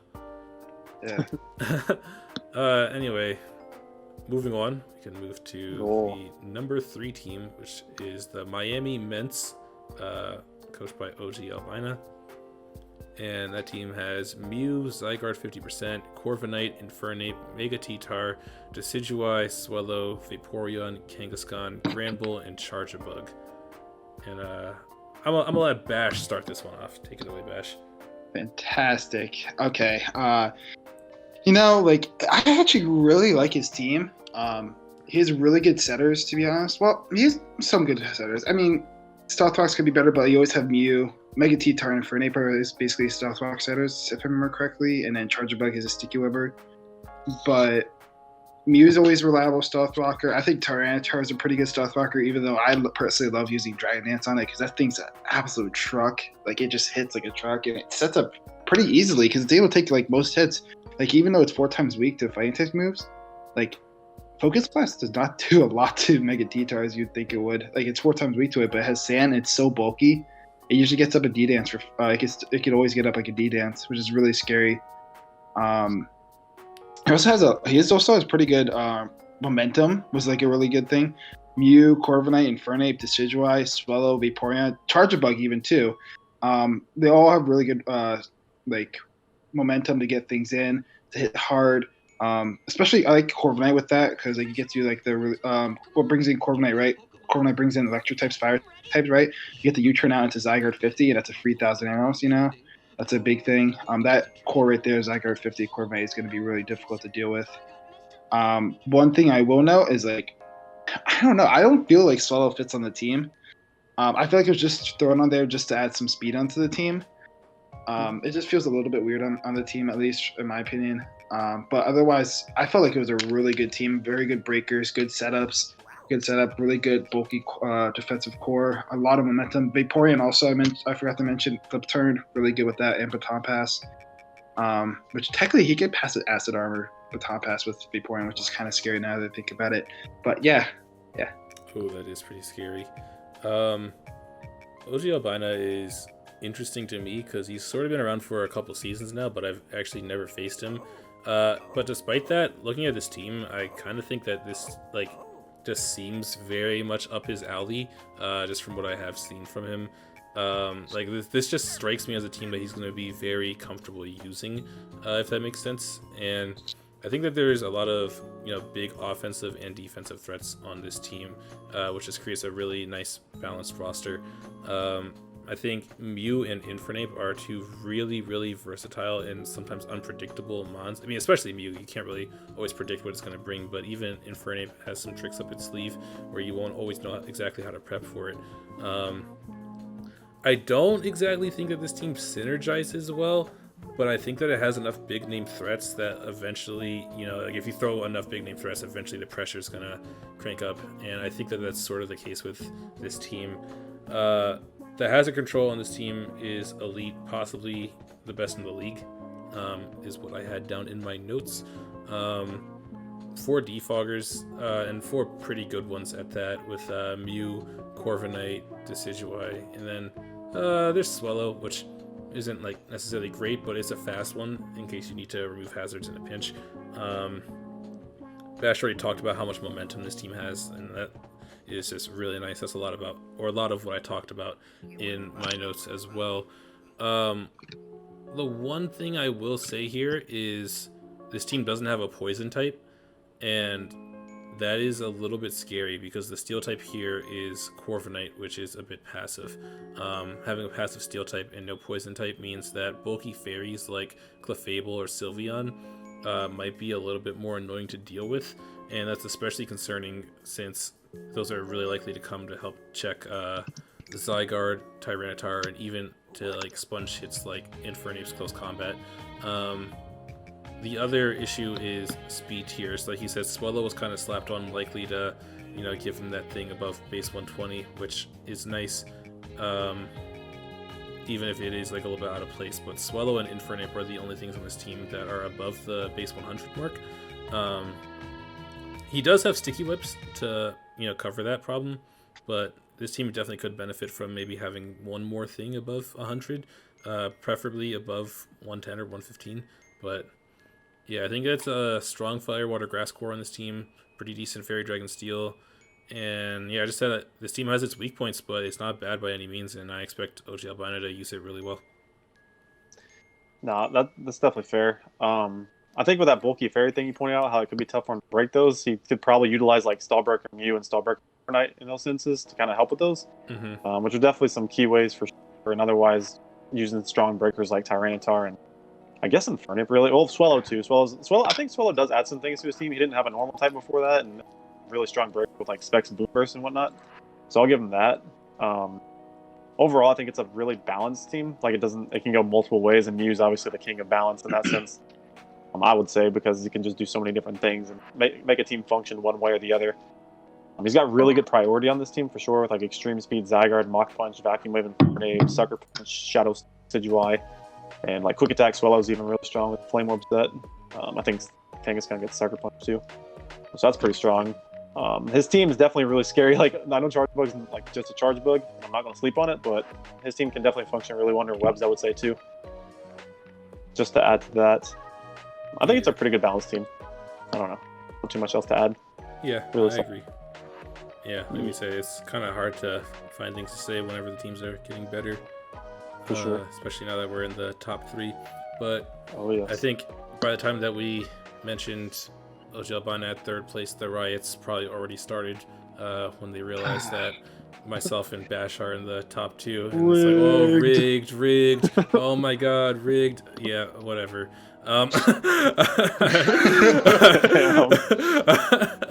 I don't care, but I tried to stop him, guys. Moving into 2nd place. Yeah, it's rigged. It's crazy how I get first pick and now I'm at the top of PRs. Wow, rigged. Whoa, spoilers! Whoa, spoilers! Whoa! We gotta restart the video. Oh my god. We gotta restart. 2nd place, we have Bash. How do you know it's not Slap? How do we know it's not Slap? Yeah, we don't know yet. Slapping Willer in 2nd and 1st. 2nd place, we have Bash and the New York Muse. If you want to introduce your team and say whatever you want to say about it. So we got Megalopony, like the Slayer, like the killer, and we got a Necrozma. This is so fruity. the Necrozma who is like the ultimate god, like it's like oh my god. We got Scissor, which is like the fast punches, we gotta go through the defense, Dragon, who just bullies, bullies the opponent, My Loda could just sits there, acting all pretty, Then we got Conte with throwing all the flowers, being low-key. My Loda sits there acting all pretty. Like, we're not gonna skip over that, dude. Dude, this dude's mad sus right now. Nope, keep going. We got Gengar, who is just like, how it is, Nappy boy. That's not what I meant. There looking all pretty.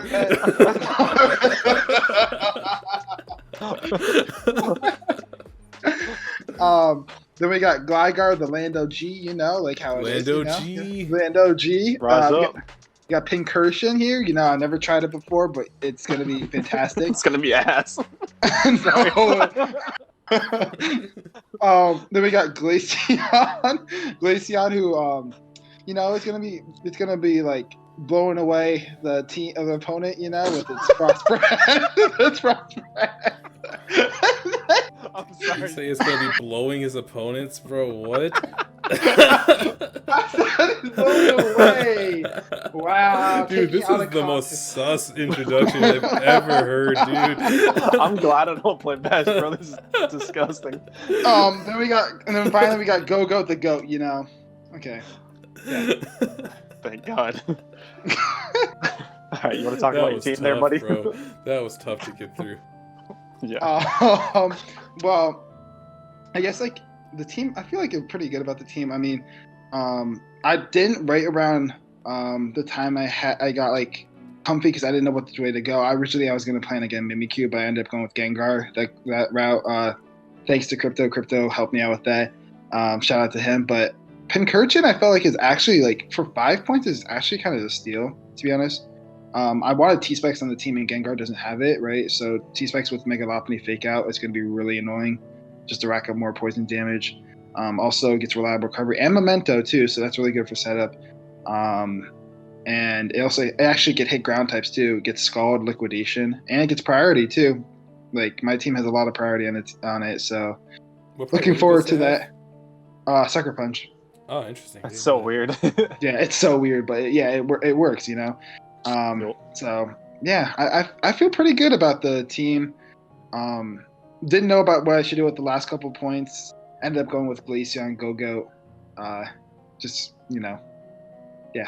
So yeah, I like this draft a lot. I told you that during the draft as it was coming together, I saw this as one of the more powerful teams that was kind of being assembled there. My notes start off by saying, it's your boy Bash from Basher Nation, coach of the New York Momentums, back for another season of Krash. As one would expect from Bash, I count a total of 10 momentum options, including 5 U-turners, 4 baton passers, and then of course my Lodic has flip turn now, which is very scary and probably really annoying to deal with. When I put down, of course, I try to separate the coach from the team, but I just know Bash is really good at controlling the pace of the battle with aggressive momentum plays, and this team is specifically designed for that. There's fast momentum options like Lopunny and Hydreigon, slower options like Milotic and Scizor, and then more middle ground options like Gligar and Comfey. Whatever you need, whatever speed tier that you need with momentum, this team has it, and it's going to be a headache to deal with. And then again, trying to ignore the coach, but I do know that a lot of the mons on this roster are things that I've seen Bash use effectively in the past. So this is going to be a roster that I think you're going to be very comfortable using and very familiar with. I do think that this team lacks a bit in the hazard setting department. You got Stealth Rock Necrozma and Stealth Rock Gligar, and then Pincurchin gives you spikes and toxic spikes, and that's about it. But I think that you have 4 really solid defoggers with Scizor, Hydreigon, Gligar, and Comfey, and then you could maybe even sneak the defog Milotic one week. You never know. So oh hell yeah! Sitting there all pretty defogging and shit. Sitting there just looking pretty, defogging. Yeah, I think that hazard removal is probably actually more important than the ability to set personally, but that's a question of the day. I don't know, because I could see that going either way. But this is arguably the most well-balanced roster in the league, in my opinion. It's got really, heavy physical hitters like Mega Lopunny and Scizor, but then it's also got heavy special hitters with Hydreigon and Gengar. Then it's got solid walls with Milotic and Gligar. And then there's Necrozma that can function as all of the above. You can run a physical, special, or as a wall. Love that mon. And while the lower tier options aren't particularly threatening, they all have their uses, such as, Pincurchin, like I said, giving you spikes and toxic spikes. And I didn't even consider, the Memento for setup is really nice too. I think Go-Goat worked as a sorely needed ground switching, and, Glaceon offers some clerical support, and it gives you the Wishcaster that, your team was missing. The speed tiers here aren't the best, in my opinion. I think there's a really big gap between Mega Lopunny and Gengar, and then there's a gap twice as big as that between Scizor and Pincurchin. So you're kind of susceptible to like lower speed threats, and then even some of like the middle range things could prove to be kind of annoying for you as well. You're just gonna need to be prepared to deal with Adamant and Modest a lot, but I think that this team is more than capable of rising to the occasion, as long as you're not facing Celesteela or Skarmory. Bro, I have Pincurchin, bro. What the yo? Yeah, Pincurchin, this is true. Yeah. Wait, what do you mean by like things between Pincurchin and Scizor would be threatening? There is a speed gap of 50. Like, Pincurchin is base 15 speed, and Scizor is base 65. So I'm not saying they're necessarily threatening, it's just that there's a speed gap there, so things in that range can run Adamant or Modest on him. Well, I guess that's fair, but like everything else on his team would outspeed it though. Is it? Oh yeah, no, for sure. I'm just talking about, you, like, usually with speed tiers, you want to like try to bridge the gaps pretty evenly, so that they're not able to run attack. Even if there was a Pokemon at base 50 or something like that, and I was base 40, I'd probably still run Adamant. Yeah, it really depends on what it is. I think the first 8 Mons you picked are really fire. Like, I don't like Comfey personally that much, but I know you like it quite a bit. Definitely can pull off some good sets with it. Not a huge fan of the last 3, but Pincurchin's kind of fire, so we'll have to see how that does. Yeah, I don't know. I think this, I agree with Sketch. This is like definitely one of the most balanced, best balanced teams in the league for sure. I like the setup option a lot. Necrozma's really hard to deal with in pretty much every game because it can run so many different sets. Hydreigon gets Nasty Plot and Dragonist now, right? Yep. So that's very fucking annoying. So yeah, that's definitely annoying. I think Gengar's really cool. I feel like Gengar sometimes, or quite a bit, goes undrafted. So seeing this thing, it's gonna be fun to see. You got a lot of scary looking guys, and Gengar, Hydreigon, they're just scary. Not pretty looking like Milotic, but see what they can do. Scary looking like Nappy. Oh god. Oh god. I'm excited to see which Mons can abuse that electric seed from Pincurchin. Oh man.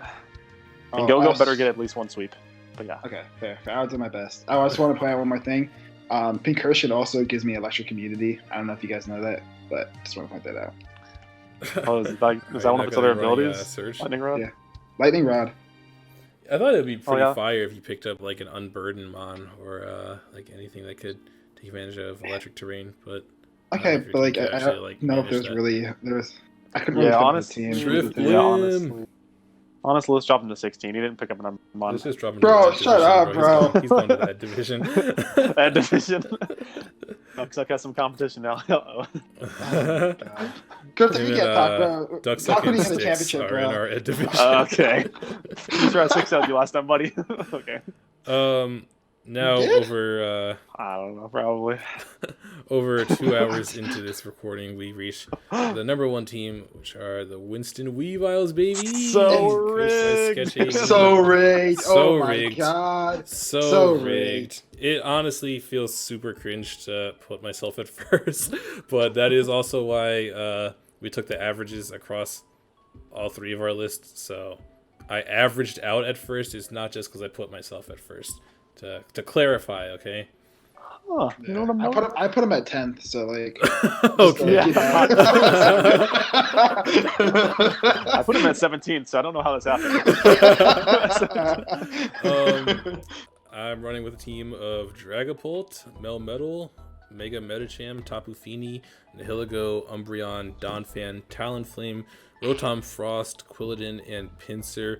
I feel like I've been pretty critical throughout these power rankings, so I feel like the least I can do is, be critical of myself too, and, talk about the pros and the cons. I think that I might have the strongest Fairy Dragon Steel core personally, with a That's Dragon definitely fair. Metal Tapu Fini.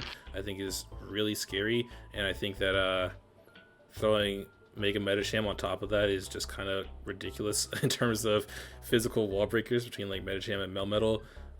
Fini offering Misty Terrain so that they won't easily be burned, and then even if the Misty Terrain isn't up, Umbreon kind of deters status because of Synchronize and Heal Bell.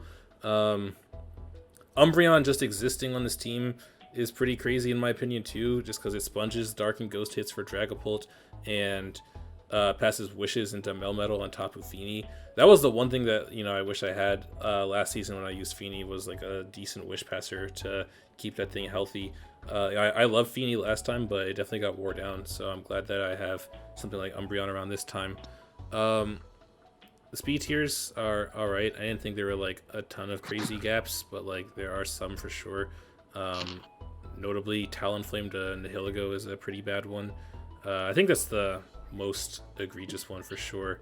I think the weak point of this team is the special attacking presence, just because like there's the big hitters on the physical side that I already talked about, but especially like Dragapult likes to run special a lot, but it only has base 100 special attack, so Nihilego is really holding down the fort here, and even that isn't like a crazy wall breaker. It does have Meteor Beam now, so that kind of helps it out in that department, but yeah, it's going to be a little bit tough to hit on the special side. Things like Nasty Plot, Rotom Frost could prove to be useful for mitigating that, but yeah, Fini's Misty Terrain could be a little bit annoying for Hex Dragapult sets, but I think ultimately the Misty Terrain does more good than harm to this team, and I really like my lower tier picks as well. I think Quilladin and Pinsir both fill a pretty important role here, since I was looking pretty ground weak before the last two picks came around. And low-key, I think Pinsir is the biggest 1-point steal in Crash right now. We probably actually need to like bump that up next season, in my opinion. I think that decent speed with Moxie and actually like decent coverage and even Stealth Rocks is pretty good for 1 point. But overall, I think my team is pretty scary on offense and pretty annoying on defense. But obviously, I'm pretty biased with that, so I'll let you guys talk about it. Nah, again, like right with Bash's team, it's probably one or two and most balanced for sure. It has obviously the insane breaking power of Melmetal and Medicham, which function really well together. Having Umbreon with like the Wish passing into like Fini and Melmetal, like you said, it was just really, really good in general. I love Talonflame on the team. Little baby Quilladin is holding it down.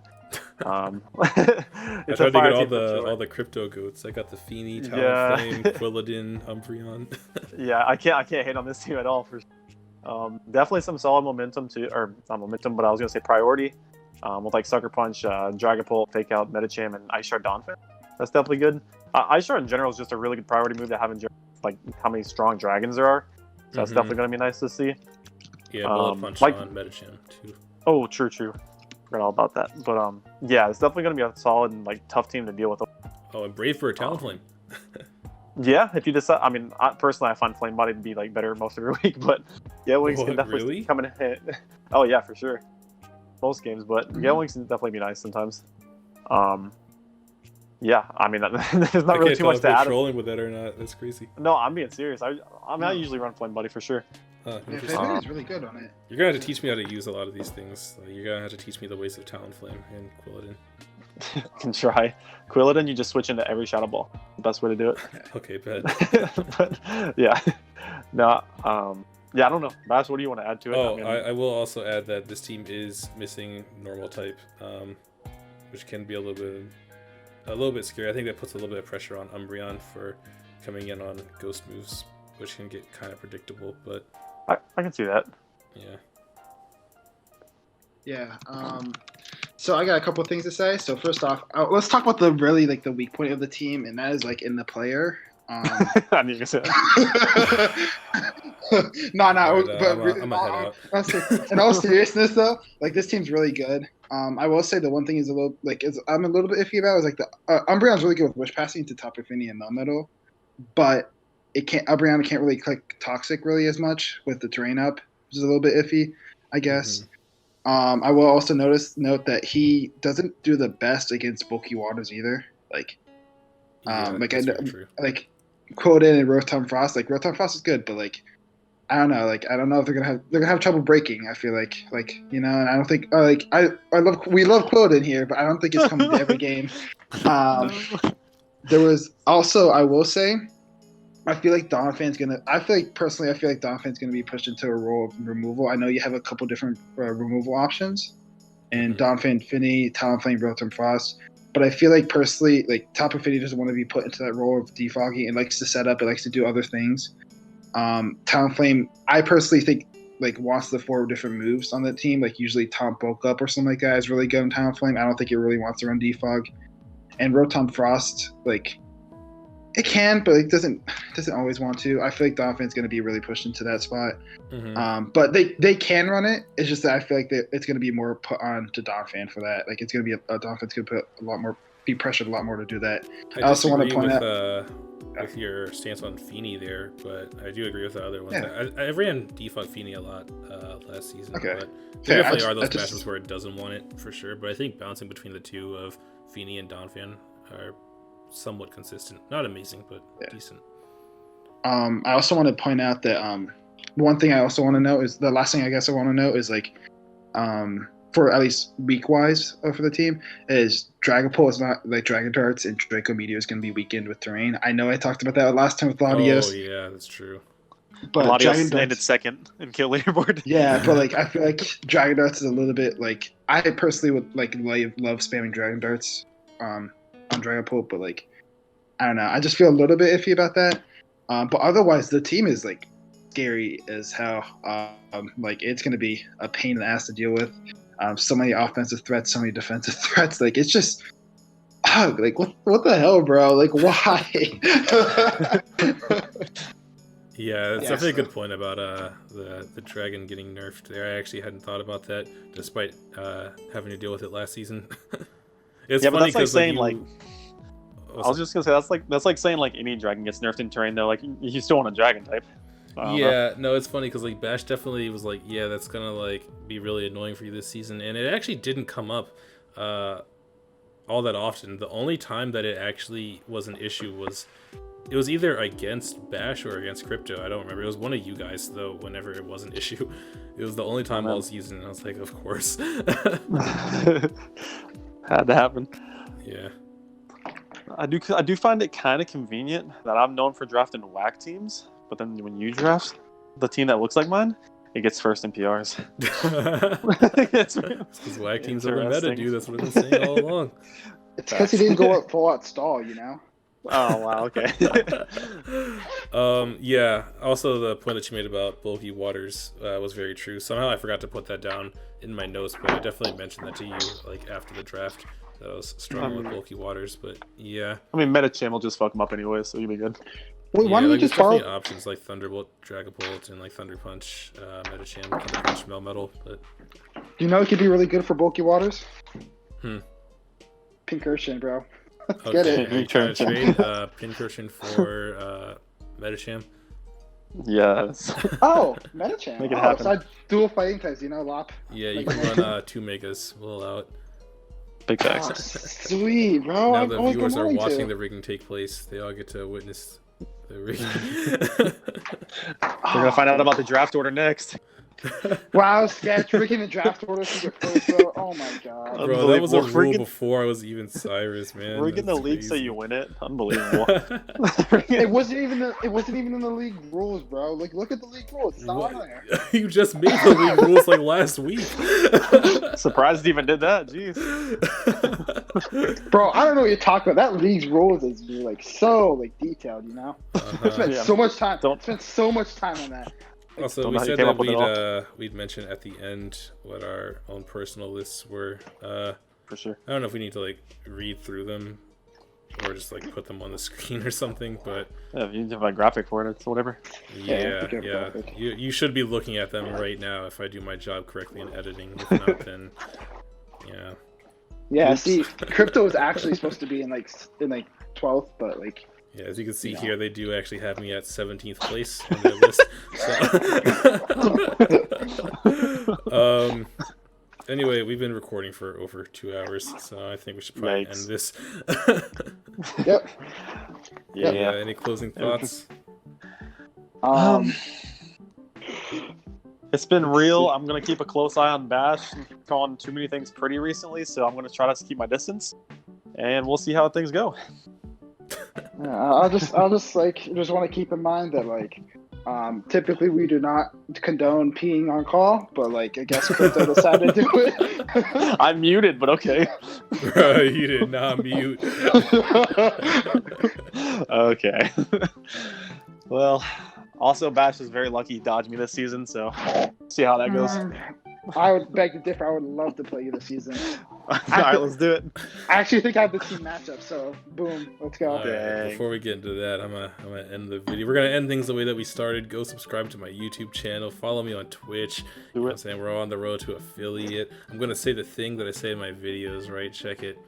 With that, it has been me, Sketch AV. Gonna get up out. Peace. Boom boom.